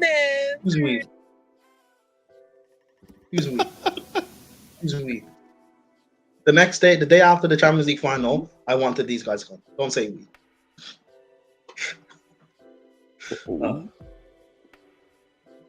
Can't believe Chilwell outlasted Mason Mount. Okay. I mean, I can believe that. Mason Mount was really bad towards the end, like really, really bad. Well, what that is guy, Chilwell? that guy was more useless than Chilwell. Chilwell, I think no, Chilwell no, has an no, assist this season, Marshall, or 2 assists. Marshall. They both should be gone. That's my point. No, I get it. Chilwell's my captain. He's my vice captain. And this is why also I was so against. People hated on me. People gave me abuse. This is why I was so against that fat bastard Reece James getting the armband. So I knew he wouldn't play games, and I knew Chilwell would have to wear it. I knew Gallagher would have to wear it. Listen, no one wanted to listen to me. They gave me abuse. They targeted me. Look, who's laughing now? Wallets. Well, continue, Marshall. Sorry. I mean, since we're discussing that defense, right? What are you guys' overall thoughts on Chalobah? Because I'm not gonna lie, I've not been very impressed with Chalobah. I know Malo Gusto was the one at fault for that first goal, but he should not be toying with the ball, juggling the ball in the air like that. That's really dumb. But I feel like Chalobah doesn't give himself any praise either, with the way he executed trying to take care of that. I'm starting Chalobah every fucking day of my life if Botman plays like a crap. I'm dead. You can have him. Yeah, 40 million? I would take him. We need. I don't think Chalobah's bad. He's not awful. I don't think Chalobah's bad. I just don't think he's. We need. I think he's at the bottom of the totem pole, though. You wouldn't take Chalobah. You wouldn't take Chalobah. Don't. Yes, everyone, I fucking would. It's fucking fucking. Yes, I would. No, you wouldn't. I would try. No, you wouldn't. Beans over toast. You're gonna make him crash, man. It's like when people try to lie to me and say, "Oh, get Solanke over Osimhen," or bring back Frank Lampard. I would take Solanke. No, I don't. Solanke, bro. Don't. You don't need to like you though. I mean, you might actually, because I don't think Callum Wilson's staying. We're not taking Chalobah over Sven Botman. We're not doing this. If Botman keeps playing like dog shit, there's no choice but to. What are you talking about? Did you fucking see the guy play tonight? Also, a good thing about Chalobah, he's versatile as well. And honest to God, Sven Botman this year has been fucking bad, bro. He's been really bad. But Steve, you can't say that. You're telling me he's one of the best center backs in the league. You can't tell me he's bad. No, I was not saying he's one of the best center backs. Last season. Last season. He was really good last season, though. He was pretty good last season. Just getting his silent treatment now. You're telling me last season he's one of the best center backs in the league. Whether that's Eddie Howe, not knowing how to coach a fucking team, or Botman did come back from a long injury, is the motherfucker being played hurt? I don't know. I don't know. But guess what? With our track record of fucking putting players right back in after injury, I'm sure you guys can relate to that. They look like fucking trash. They look the like strays fucking are wild, trash, bro. I'm serious. This is the first time where I've seen any panelists shit on the winning team and the losing team, and like no one can disagree. We're both shit, man. We are both shit. We're 1 point behind Newcastle with the game in hand. We're both shit. Dude, we just beat them and we're still a point behind them. And we almost bottled that as well, though. We almost bottled that. We No, you never were going to bottle that. I said game know over Chelsea, after the first goal. I said game over after the first goal. I knew you motherfuckers were going to win that. I knew it. I knew it. Like, yes, we was the better team and all that. Like, I agree. Like, you didn't do anything like that special. Like, that first goal was just down to Gusto being an idiot, like trying to be like. It was a good finish, Isak. It was a good finish. I think both your goals were good finishes, but like, like the first goal was down to like Gusto juggling, and you made off that, and then the second goal, it was like he got done over by what's his name, Cucurella, but like we had the better chances overall in that game. Sterling should put his chance away. Like that 1v1 was criminal. How you didn't put that away? 100%. That should be put to bed. Just on the Isak goal, I think we should go over that because well, for one, like Marshall just asked about like how we thought Chalobah did, and I think for that instance, just put your foot through the like. I'll talk about that goal quickly, if I may, because like as much as Gusto, I don't know what he's trying to do there, trying to be prime Dino in the middle of the pitch, but like, yeah, of course, there's a lot of problems with that whole sequence. Enzo had a poor switch to that flank at first, then Gusto's juggling with it. Chalobah, just put your foot through it. Why are you trying to take a touch there? Just boot it. If it goes to Dubravka, I don't care. And Disasi, maybe you could have stopped it. Maybe you could have been in a better place to stop Isak from cutting in on his right. But Chalobah like just wasn't great, wasn't terrible. Besides the goal, just kind of a 6 out of 10 for me, really. I tell you what, Chalobah for a first goal definitely messed up because I think he stepped up. He just stepped up way too far and kind of neglected his duties as a center back. To be fair, but after that, I don't really think he put a foot wrong. I thought he played well. Steve, I think it was fine for him to step up, but literally, when you step up like that, put your foot through it and send it into the Matthew Harding upper. Now, that's what you got to do in that situation because. Then you just reset the play. Take a fucking foul or something. Yeah. My argument with Chalobah has always been that there is always an error in him. Like it's That's just true. like a lot of times with Chalobah, he does make mistakes. Even if we win the game, there are some games where we've won and he's still made blatant mistakes. But it gets covered up by the fact that we won, or when we were playing a 3 at the back system, he was covered by Thiago Silva or whoever was in the center back pairing with him, or Reece James in some instances as well. So like, my point with Chalobah is that everyone wants to claim that Disasi, this guy's got the bozo gene, and he's always making mistakes and he's our worst defender. Not at all. And Disasi's been proving it over and over again this season. I think my opinion personally, I think he's been our best defender this season, and or our best center back this season. And it gets very thrown under the rug because of just the way he looks on the ball, so on and so forth.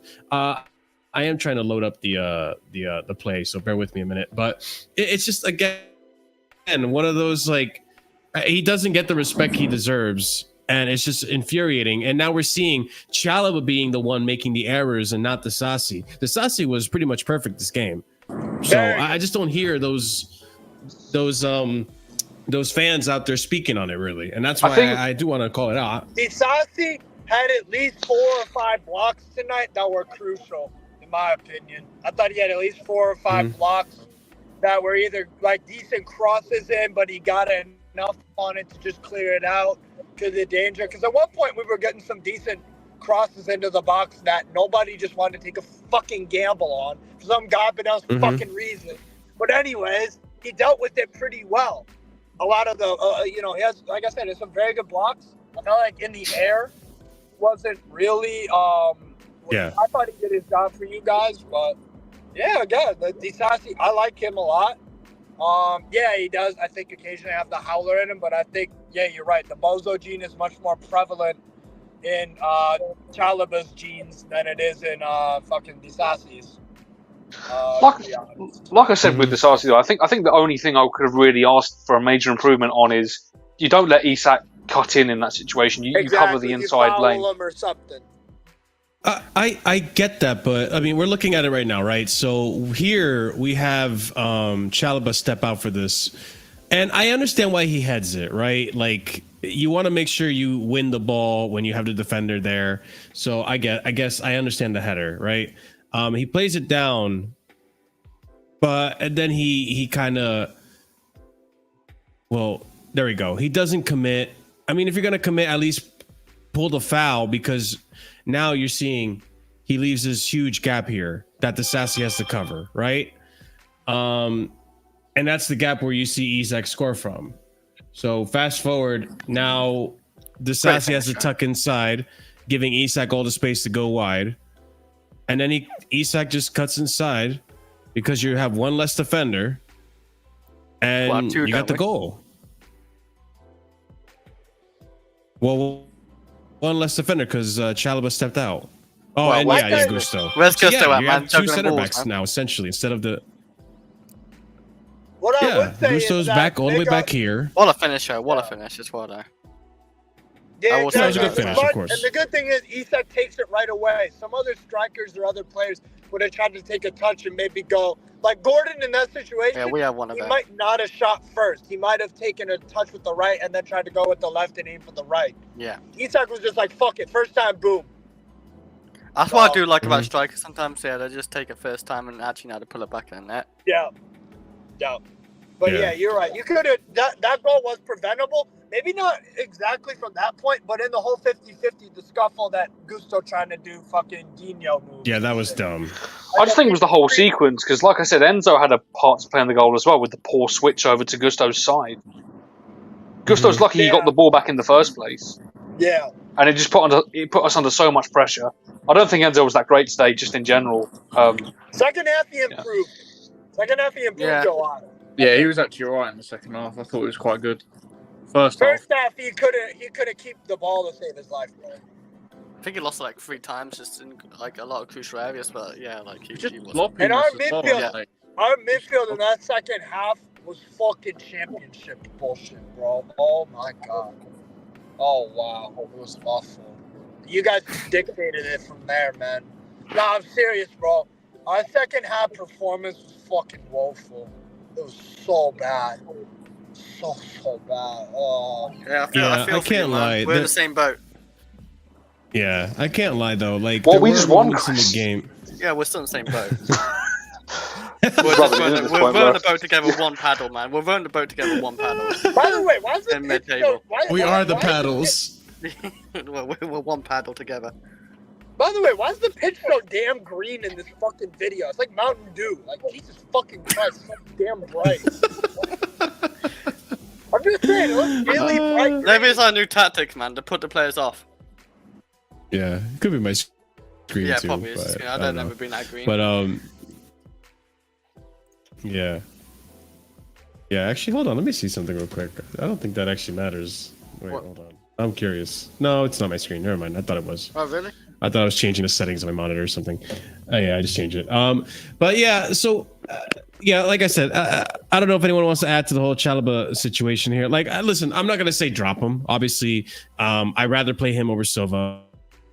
I'd rather play. I'd rather play him over Silva. Just Cole's injured, Chris. done. Yeah. He has a toe injury of sorts. I just don't know when he's back. Play him over Are Silva. you disagreeing that you rather play Chalobah? So you'd rather bring back Silva than Chalobah? I just don't rate Chalobah, and like, it's not the first time I've Yeah, but our only option here is really Silva. Play him in FA Cup and see how Silva plays still. Cool. Maybe Chalobah. Because Chalobah still deserves minutes. What's going on? Like, are you having an aneurysm? Well, I'm trying to talk. Chris is talking as well. Yeah, I just don't rate Chalobah. You know, I've been wanting to get rid of this guy for years as well. You know, but other players have had to take priority, like Mount and Gallagher. But Chalobah, hopefully you're gone in the summer. Hopefully you can go to Newcastle and prove Steve wrong as to why you're not better than Sven Botman. But yeah, good riddance to that trash. You take a crackhead Sven Botman over a one mistake fucking Chalobah. Steve, I'll be honest with you. I don't want Chalobah.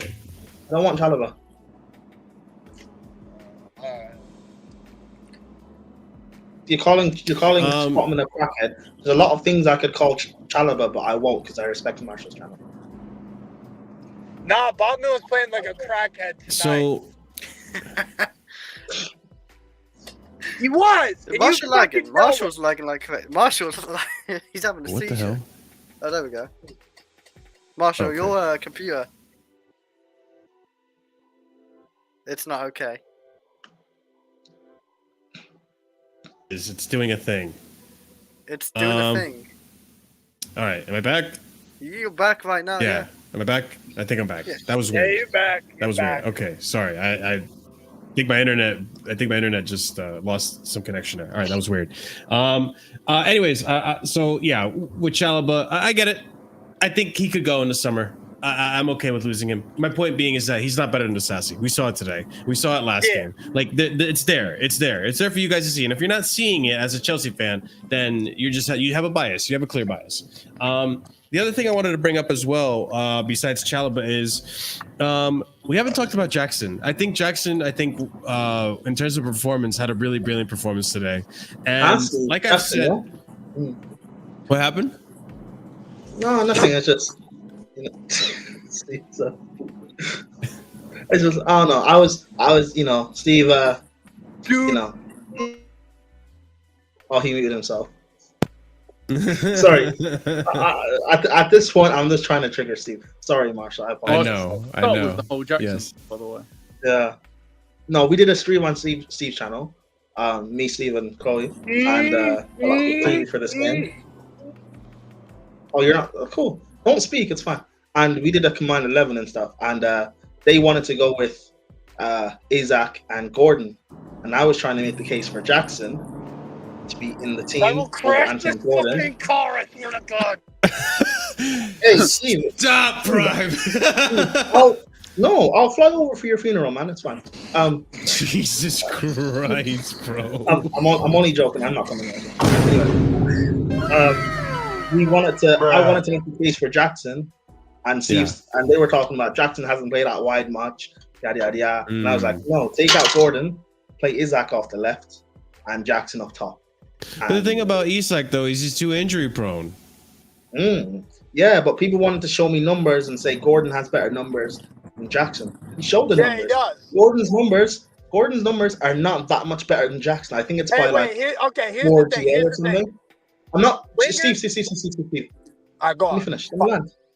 Focus on not crashing. Gordon's numbers are only better by like something like 4 GA or something like that, at least before this game. And I was talking about how Jackson, you know, he plays in the worst team. He plays under a much worse manager. Newcastle are way above us, and yet their GA is not too dissimilar. We're not way above you. Well, at the time of that discussion, you guys were at the probably. time of the discussion, we were. Anyway, like you're above us and stuff, and you have the bet. You're playing. He plays in a better team. We don't have a system. We barely have a manager.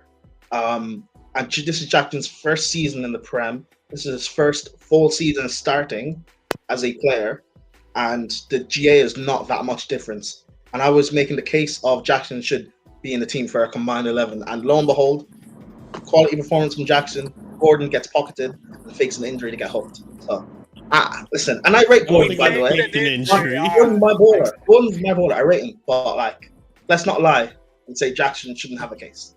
That's what I'm gonna say. Hey, so here's the thing, though. Who's got more minutes as striker this year? Who do you expect more goals out of, your striker or your winger?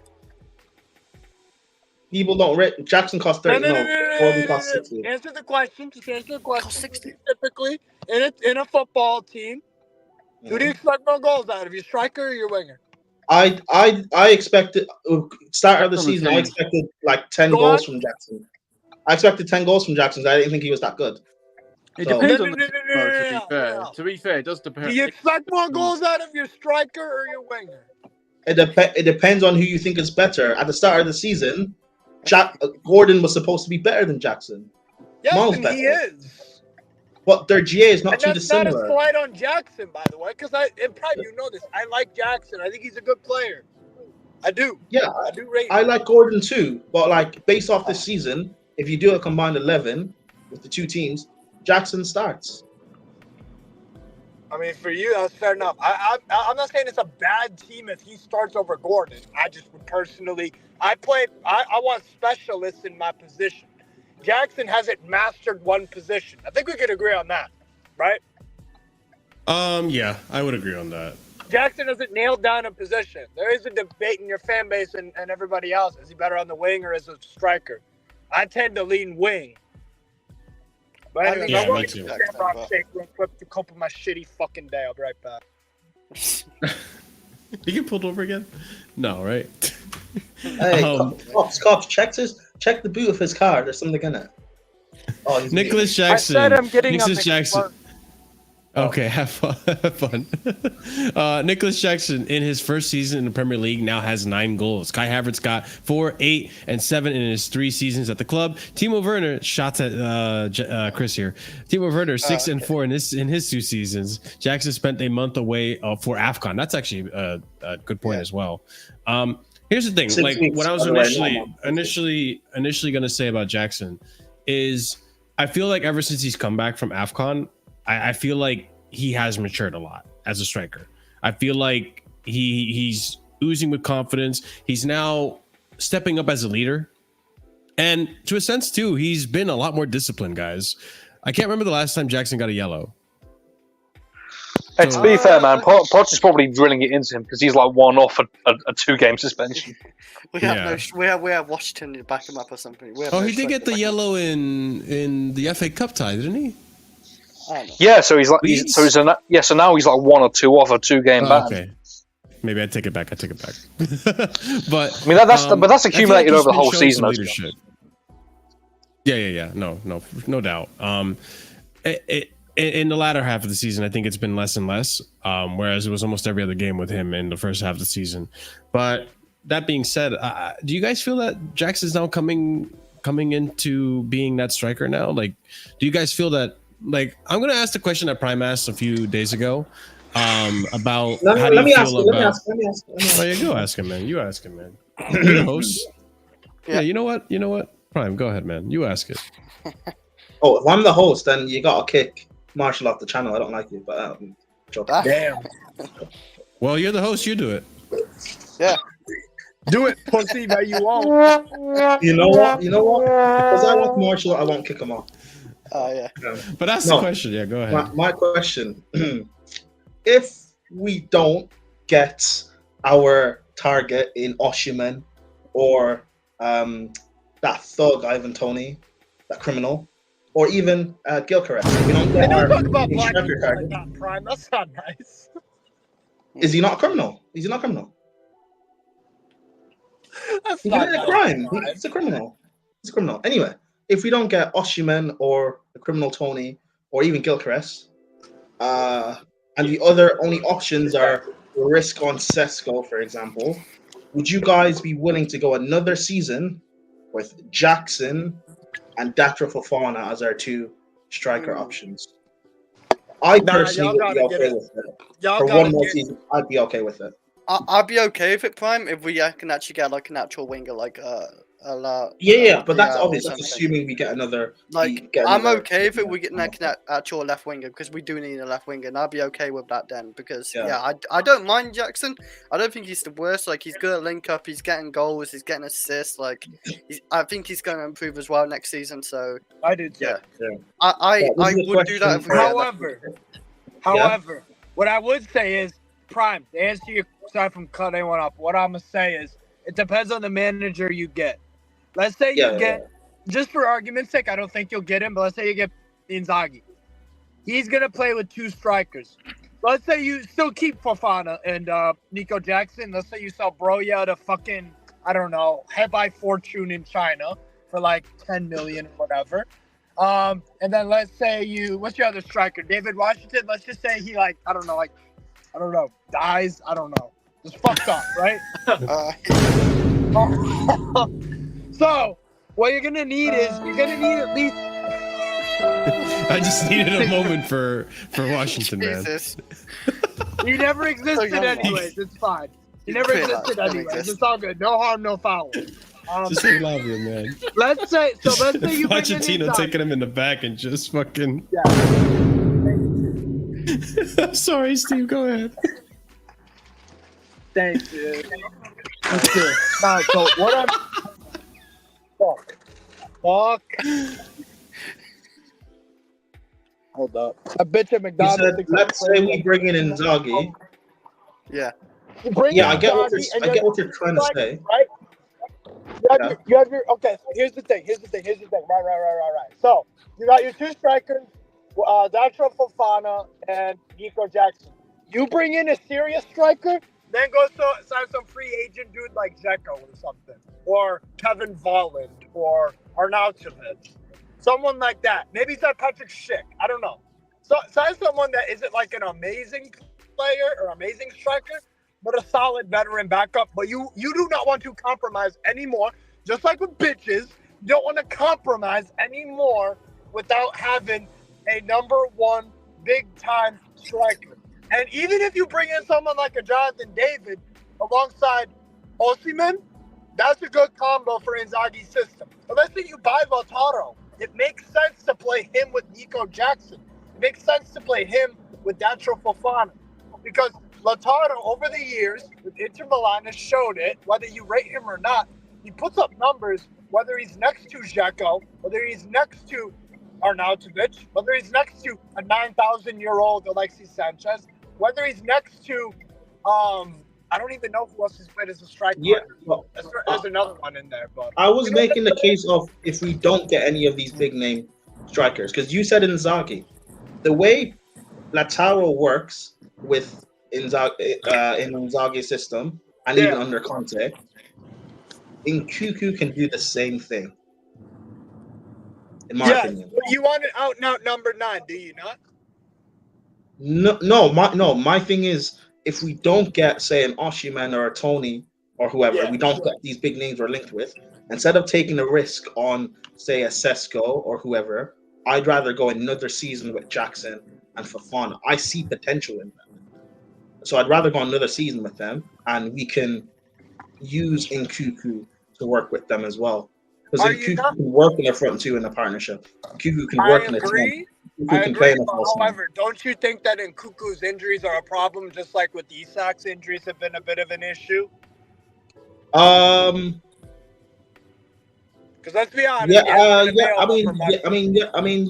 Yes and no, but like I'm hoping that we also get like a new like medical staff and stuff. And I'm hoping like if we get Amorim, for example, Amorim is proven at keeping players consistently fit. We know with Poch, he's proven at getting players injured. So I think a lot of the injuries we've got this season, like it's been so bad, we've kind of looked at it as a bit of an anomaly because it's Poch. If Poch wasn't here, he was a different manager, our injuries would not be this bad. Didn't you say though that you're worried long term for some players, like that Poch might have like fucked up maybe a little bit of their career? Yeah, but like Reece James will be sold soon, so it doesn't matter with him. Oh, you think so?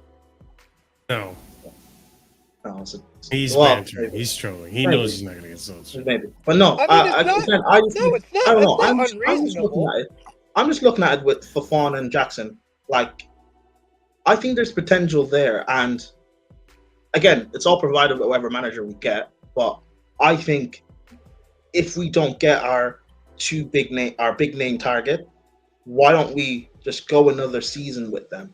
Again, if we get a proper coach and they are willing to work with Jackson and Fofana, there's potential there. There is. Look at what Fofana is doing on loan at Burnley. And look at what he did when he was at Union Saint Germain, I think. No, Nacho Fofana's at Molde. Oh, okay.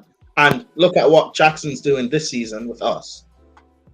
If they had a proper manager, and they were coached properly, think we could get even more. I don't know. I'm willing to look at it for another season. That's what I'm saying. I'm okay with that. I just personally don't think you can compromise the position because, like, for example, is Callum Wilson a good striker? Yes. Is he a top caliber one? No. So what we did is we upgraded. We brought in Alexander Isak. Is he a quality striker? Yes. Can he possibly win us FA Cups or more? Possibly, yes, if you build a team and a good manager on him. We didn't compromise in that position because it's a crucial, just like a goalkeeper as well. But how do we know? We didn't know Jack Petrovic was this good until we actually started playing him and seeing that, like, maybe our goalkeeper position is potentially sold. At least for me, I'm willing to look at them for another season because this hype that we're giving for, again, Gyökeres, I haven't watched him a lot. So this hype that we're talking about with Gyökeres, for example, or with Benjamin Sesko, this same hype could apply with Jackson or Fofana in another season. We have these young players here, but I would rather go with them for another season. Is my point? Like, they're here, so why not we use this whole youth model? This whole youth model is finding the next young player before they go to Brighton and they end up costing 150 mil. We have these young players, so use them. That's my point. Yeah, I think you can do both, but I think if you sign Sesko, you can play Jackson off him, you can play Fofana off him. I don't think it's like, unless we are so keen to keep on to every single one of our like wide players, which we might be, but if we're not, I think you can do both. Maybe Fofana gets moved on. I think that might be the club's plan anyway, I'll be honest. I like Nacho Fofana. I do rate him, but I'm just trying to think of it from the club's perspective. Yeah. I don't think you have to choose either way. I actually really like Sesko. I think maybe he's not as ready as other players, but if you want to sign the next up-and-coming striker, I mean, Sesko isn't going to be... I don't think Sesko is going to be ridiculously expensive for his talent. 50. Yeah, I think that's 50 release clause. Yeah.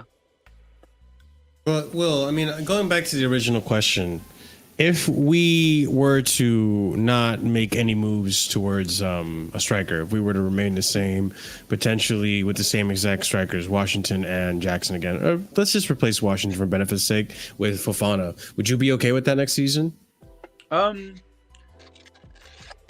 Yeah, I'd be okay with that. I really like Jackson, by the way. I actually kind of worry about when he's not available because the difference in how we, I think, attack and how we can be on the front foot, I think it completely depends on whether we've got Jackson. And I think that's down to how limited Poch's teams or our team with Poch can be at times. I really hope Jackson stays fit. I mean, he's been available most of the season. But I think if you take Jackson out and put in a top striker, I don't think... Or a top goal scorer. Let me change the term. Top goal scorer. Like an Osimhen, I'm not actually convinced will necessarily improve as a team. But it depends on the manager. I just think Jackson offers us so much. He's literally what everyone loved to hype Timo about. he's literally that, but actually a good footballer, and he's better in front of goal. No offense, Chris. That's not even at Chris. That's not aimed at Chris, because Chris takes the piss. I'm talking about the serious fans that actually rated players like.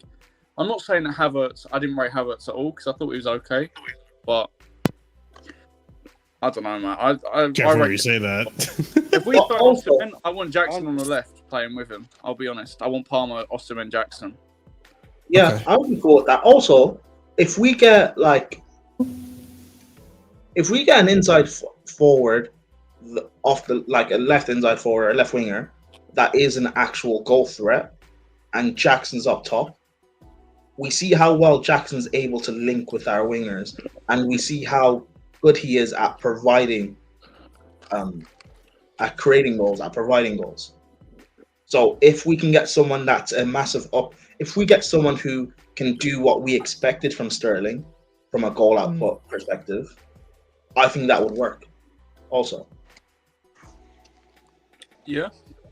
I mean, Steve, I would be curious to.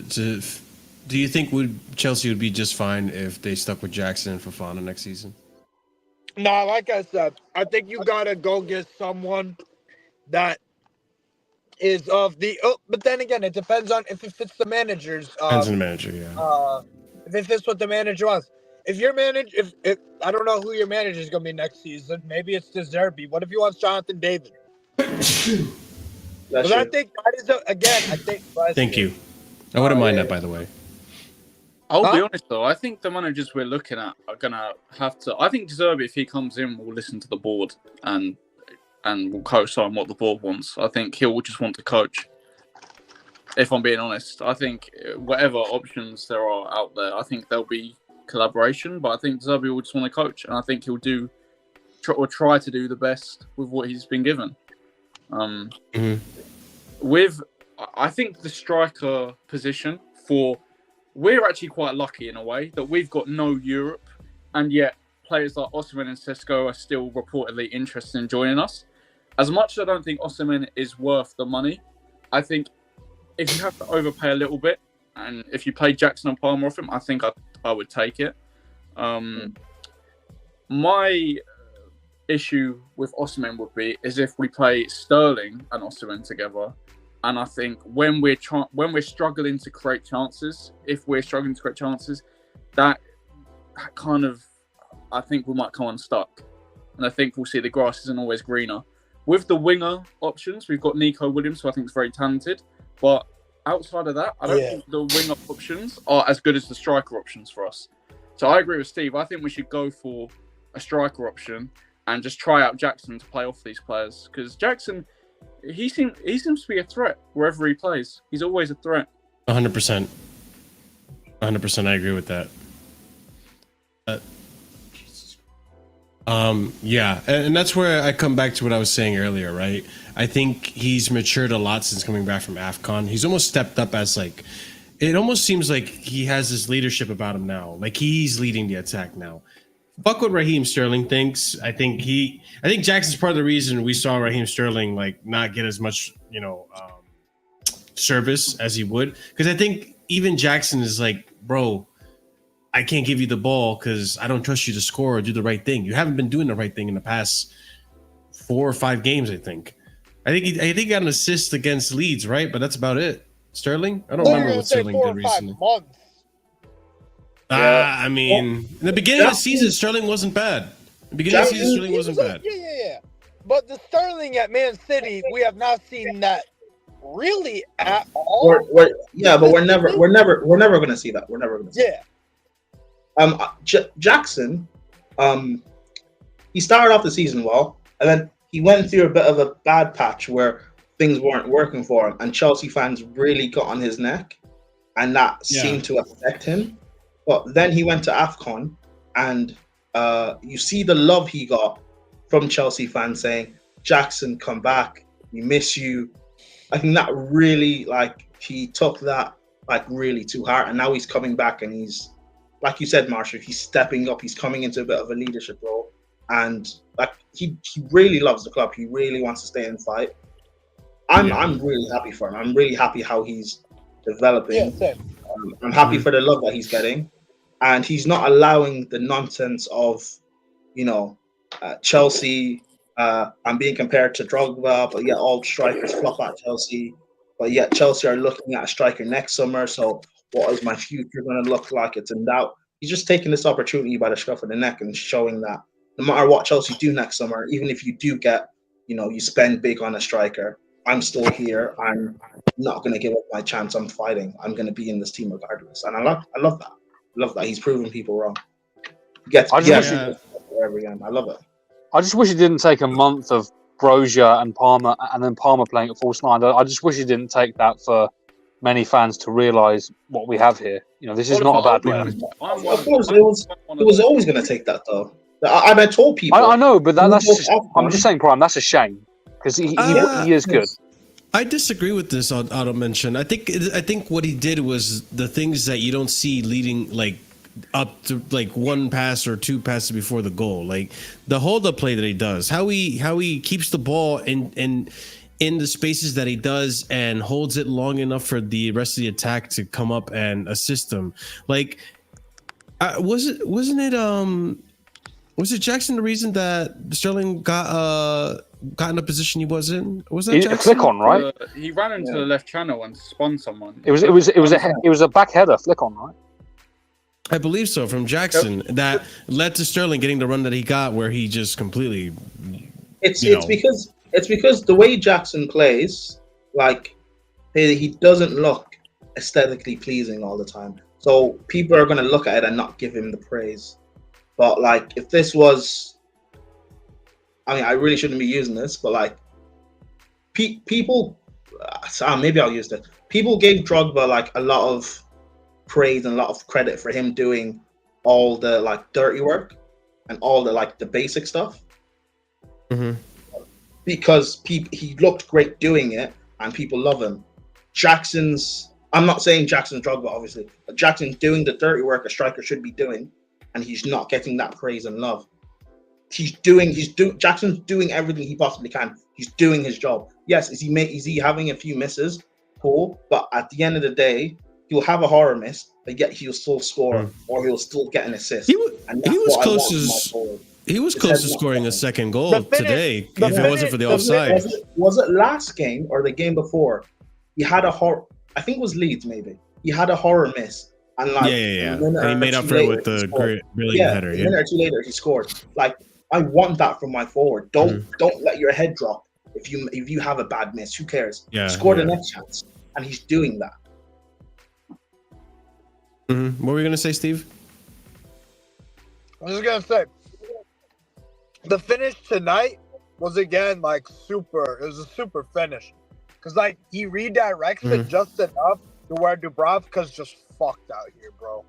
Completely fucked. Yeah. He had no chance on that. It was It was a very, very, very nice finish. Yeah. He's got good.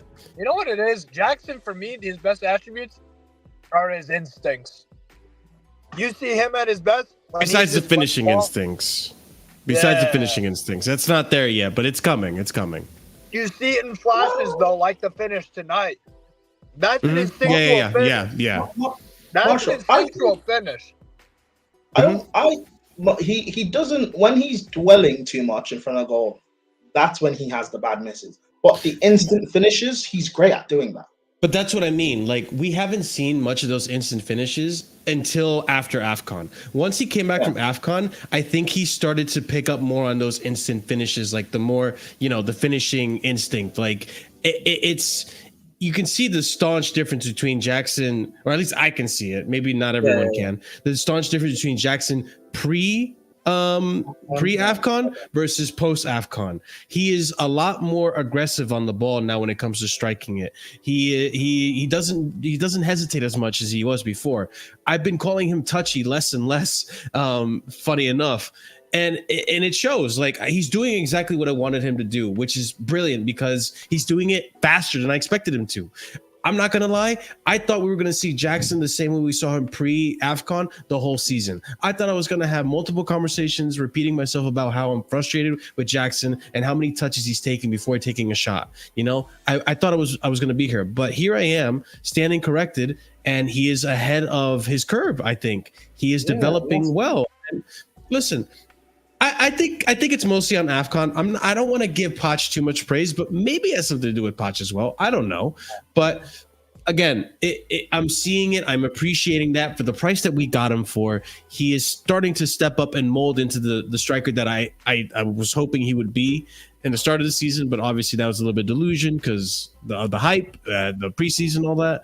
But he's starting to mold into that striker for sure, and it shows. One player I do want to also give praise to before we close off tonight's show, because I do have to head off to American Waffle soon. Let's go ahead and give praise once again, and we're familiar with this guy. We've done it before. It's very common now to give this player praise, but I would say he was a huge carry for this team tonight, and that's going to be Cole Palmer, obviously. We have some stats here to praise Cole Palmer. After 23 games, Cole Palmer has already provided more Premier League assists for Chelsea than Kai Havertz in 91 games. So in the 23 games that Cole Palmer has played, he's gotten 8 assists than Kai Havertz has, which is 7 assists for Kai Havertz in 91 games. That's not good. For Havertz, obviously. It's great. It's great for us, which is why, like I'm saying, like Cole Palmer, 100%, he is the guy. He has been absolutely brilliant for us this season. One more stat here for you guys. Cole Palmer is the first Chelsea player to score in 5 consecutive Premier League home starts since Olivier Giroud in 2020.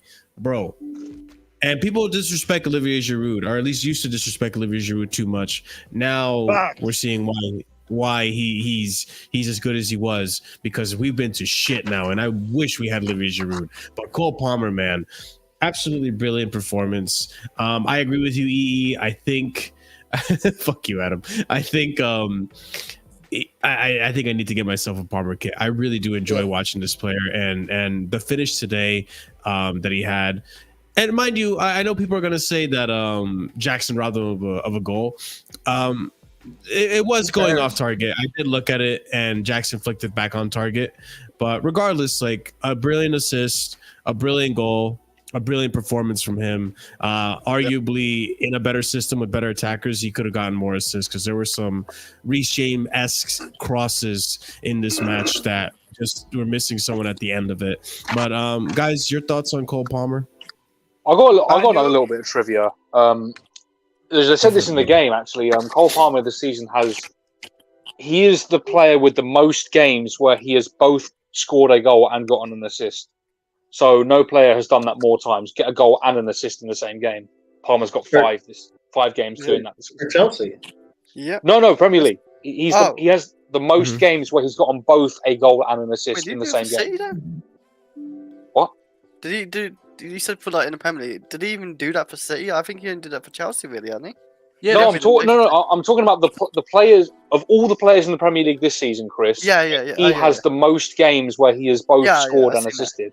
No City player, no Liverpool player, no Arsenal player, no one else. He is top of the list with 5 games. We'd be so finished. I'm just sick of like Chelsea fans, you know, who pretend to be Chelsea fans anyway, glazing over Kai Havertz when like this guy already at his age, he is something what we thought Kai Havertz would have been. These guys glazing over Kai Havertz. Oh, he scored against like Arsenal against. I forgot who they played last anyway, but he scored obviously the winner. They're just glazing over Kai Havertz when he literally did fuck all for Chelsea. He scored the Champions League goal, well done, but he was never consistent. Cole Palmer has already been consistent this season, so the glazing needs to stop for Kai Havertz. I'm sick of it, because we sold Kai Havertz for 65 and bought this guy for 45. Like, that is just amazing work in itself as well. And this guy, he's shining, man. And it's not just Havertz as well. Like, Pulisic's obviously doing very well for Milan this season, and there's some credit to him, but at the end of the day, this goes for him and Havertz and Mount and the rest of them. Or not really Mount, because he's not performing right now, but if you want to say Havertz is performing now, Pulisic is performing now, Loftus-Cheek is. If they performed this well when they were here, then we wouldn't have gotten rid of them. So that's just one thing to consider when you're trying to rewrite history in this regard. When people say we should have kept them, all right, fine. Havertz is having this amazing season. But if he had stayed here at Chelsea, would we be better than we are now? No.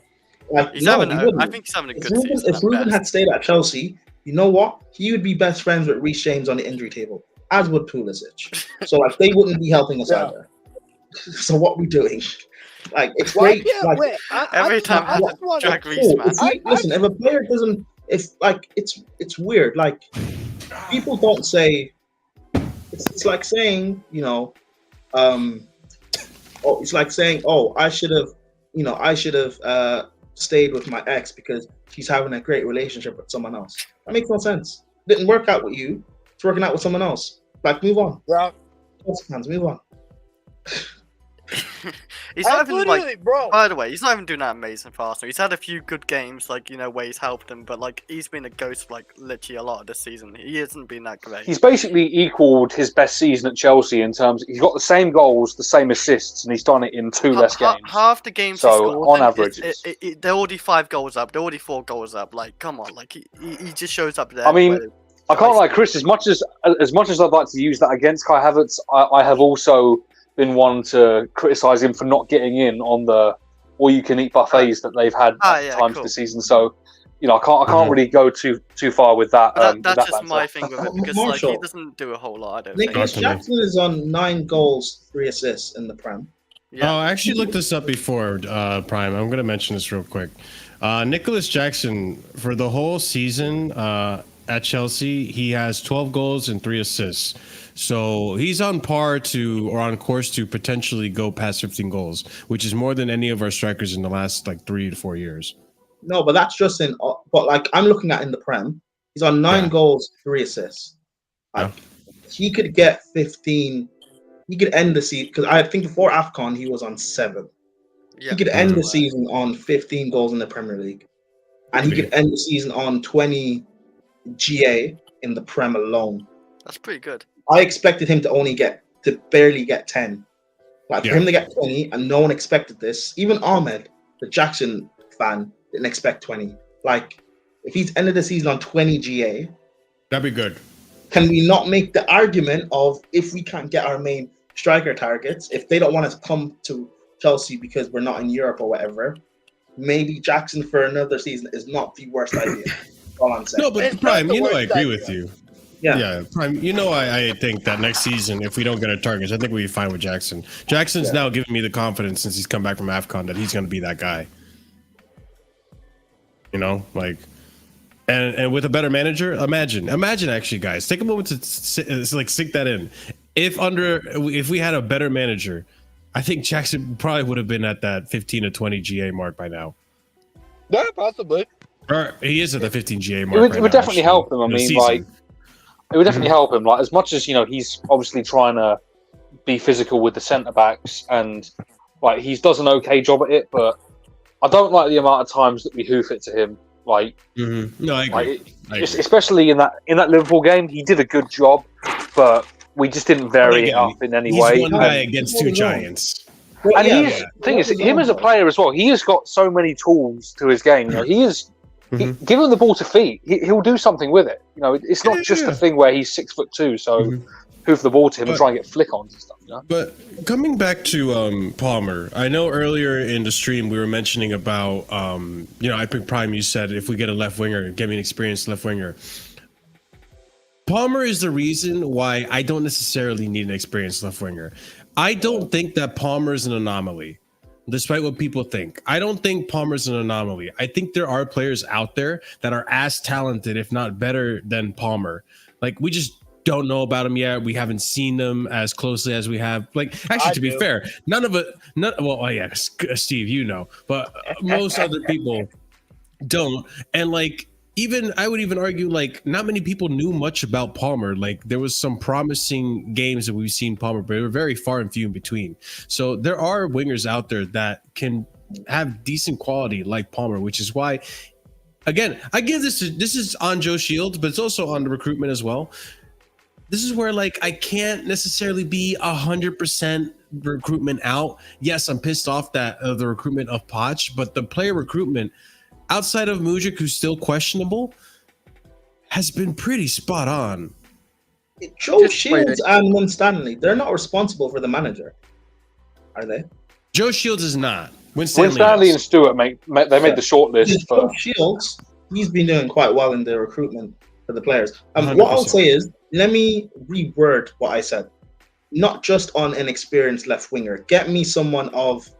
I want more players the players that we target in the summer, even if they're young, bring me more on the talent level of a Palmer as opposed to the talent level of a Mudryk and Madueke.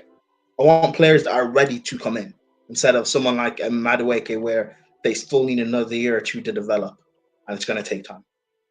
If that makes sense. I agree. Anyone else? Yeah. Anyone else have any other thoughts on that one? No, any rebuttals? There's an array of talent out there, 100,000%, bro. Like a player that like nobody's talking about, but that is a striker that I'm really intrigued by and have been for the year is Thiege Dalinga at Toulouse.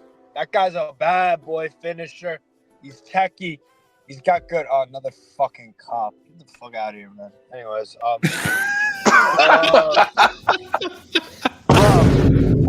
Arrest I him. can smell Arrest him. a Arrest fucking pig from a mile away. No, Jesus no. Christ. Officer, they're in his pocket, officer. Arrest him. Oh my Don't God. breathalyze me, officer. Steve, have your hands up. Jeez. Have your hands up, Steve. Oh my God. My Adderall isn't in my bag, sir. Don't check that. What were you going to say, though, Steve? In terms of a talent that you I promise, officer, subscribe to me. See, it's my birthday. it's subscribed. On He said it's subscribed. subscribe. Fuck off. I heard you say subscribe. Hey, if you haven't already, subscribe to Casually FC. Just like I subscribe to Adderall every month. Big up. There you go. No, but for real, there are players. Marshall, you're right. There are players out there. Like, who the fuck was Connor Bradley before this season? Nobody knew about him. Yeah, fair enough. Yeah. Nobody. If you guys bought him in the summer, and like, that would be a really good signing in context off of what we've seen. He arguably could be a better defensive right back. He probably is straight up a better defensive right back than Trent. And he has the ability. He kind of has that Tino Livramento thing in him where he can carry the ball up the pitch and he can gallop. So, gallop like a fucking horse. So, look, there's some serious players out there. There's talent everywhere. Just go to France, bro. Go to Ligue 2. Go to Liga.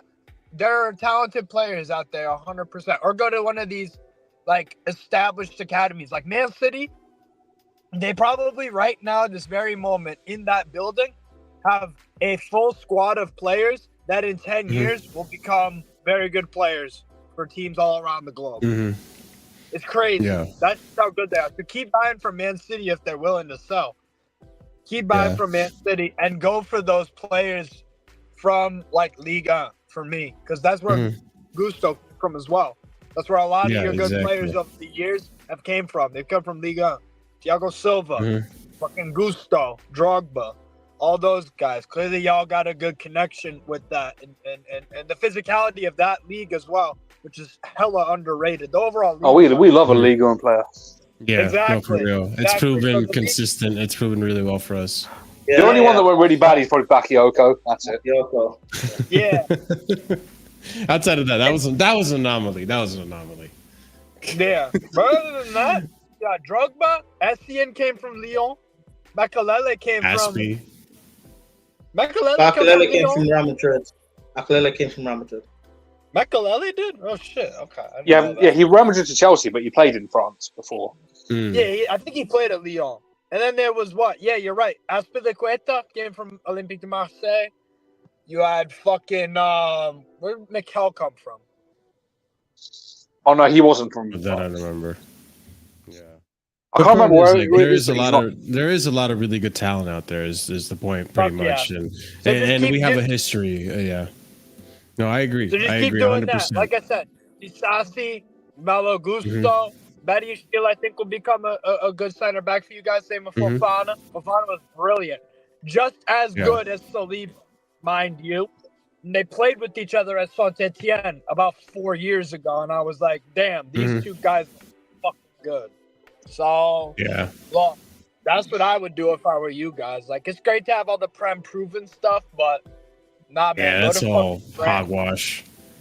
Yeah, that whole improvement thing is all hogwash. It really is. Yeah, exactly. But I mean, to end on this note, Hazard's another big one. Yeah, 100%. Yeah. To end on this note too, isn't Joe Shields the one from City and Southampton? Yes. Yeah, that's what I mean. Like he was from Southampton before he went to City, and I know there's a lot of. No, it was the other way around, Marshall. He went from City to Southampton. He was in this. He was in the City sort of like he was in their like youth recruitment like for their academy. So City are one of the best academies in the world. So he had a good eye for talent clearly. Yeah. But I think from Stade Rennes as well. I think my point being is that like it goes to show that it doesn't matter what club you're really coming from. It's if you have the talent and the right abilities to perform the job that you need to. And listen, I know people. There are outlets over there criticizing.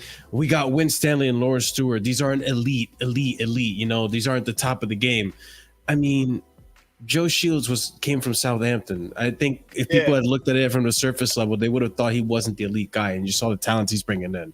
So listen, at the end of the day, it's the job that they're doing. And right now, yes, you can still criticize the job of the recruitment because Poch is still here, but you never know what could happen. Maybe things do turn around. I think the recruitment is going to stay here next season, and we can go from there. I would let you go, Prime, but I do have to go, unfortunately. So I do have to cut the show here. But ladies and gents, we're going to go ahead and raid Staffy because I'm going to go ahead and make my appearance there on American Waffles. So go support your boy over there. Subscribe to the channel, check it out, and show some love over there for the Chelsea fan trying to defend Chelsea in this one. And hey, let's go over there and give some banter to some City fans and some Liverpool fans because they can hold that. They're not in first place right now, neither of them. But we'll see how long that lasts. But yeah, ladies and gents, go ahead. Copy and paste that rated message. I'll see you over there. Like the video if you haven't done so already. Subscribe if you haven't done so already as well. We're on our way to 3K. Hit the bell notifications so you are notified whenever we do go live. Also, as always, guys, check out the memberships. There's 4 different tiers starting at 99p. And if you're proper casual and higher, you get a shout out at the end of every show. So that's going to go out to Hassan Nawaz, A. Solomon, Uncle Gestures FC, Will, Adrian, Scott, Dark, OG Triple Jesus, and EE. Thank you so much for your support, guys. Thank you for the love that you show the channel. You're good to go. Steve, actually, big up to you. Thank you for making your appearance. Thank you for making this another legendary stream for years to come. Never have I ever would have thought that there would be a live stream where we sort of third-party witness a pullover. So that's quality content right there. But yeah, big up Steve. Make sure you check out his channel as well. I'll be posting that in the comment section after this, or not in the comment section, in the description after the show. But yeah, guys, big up to everyone. And we'll see you again. When's our next game, ladies and gents? Our next it's on the weekend, isn't it? Burnley, and but that's in the Premier League I'm on about. No, you got Sunday. Weekend, Sunday, yeah. Well, Sunday's Leicester. Sunday. Likely we'll see you on Saturday for a Casually Chelsea show because Sunday will be the game, and we'll go from there. Actually, scratch that. It might just be Sunday. So I'll let you guys know. I'll make a notice and all that stuff. But yeah, big up to everyone. I'll see you over on American Waffle. Peace out. Stay casual.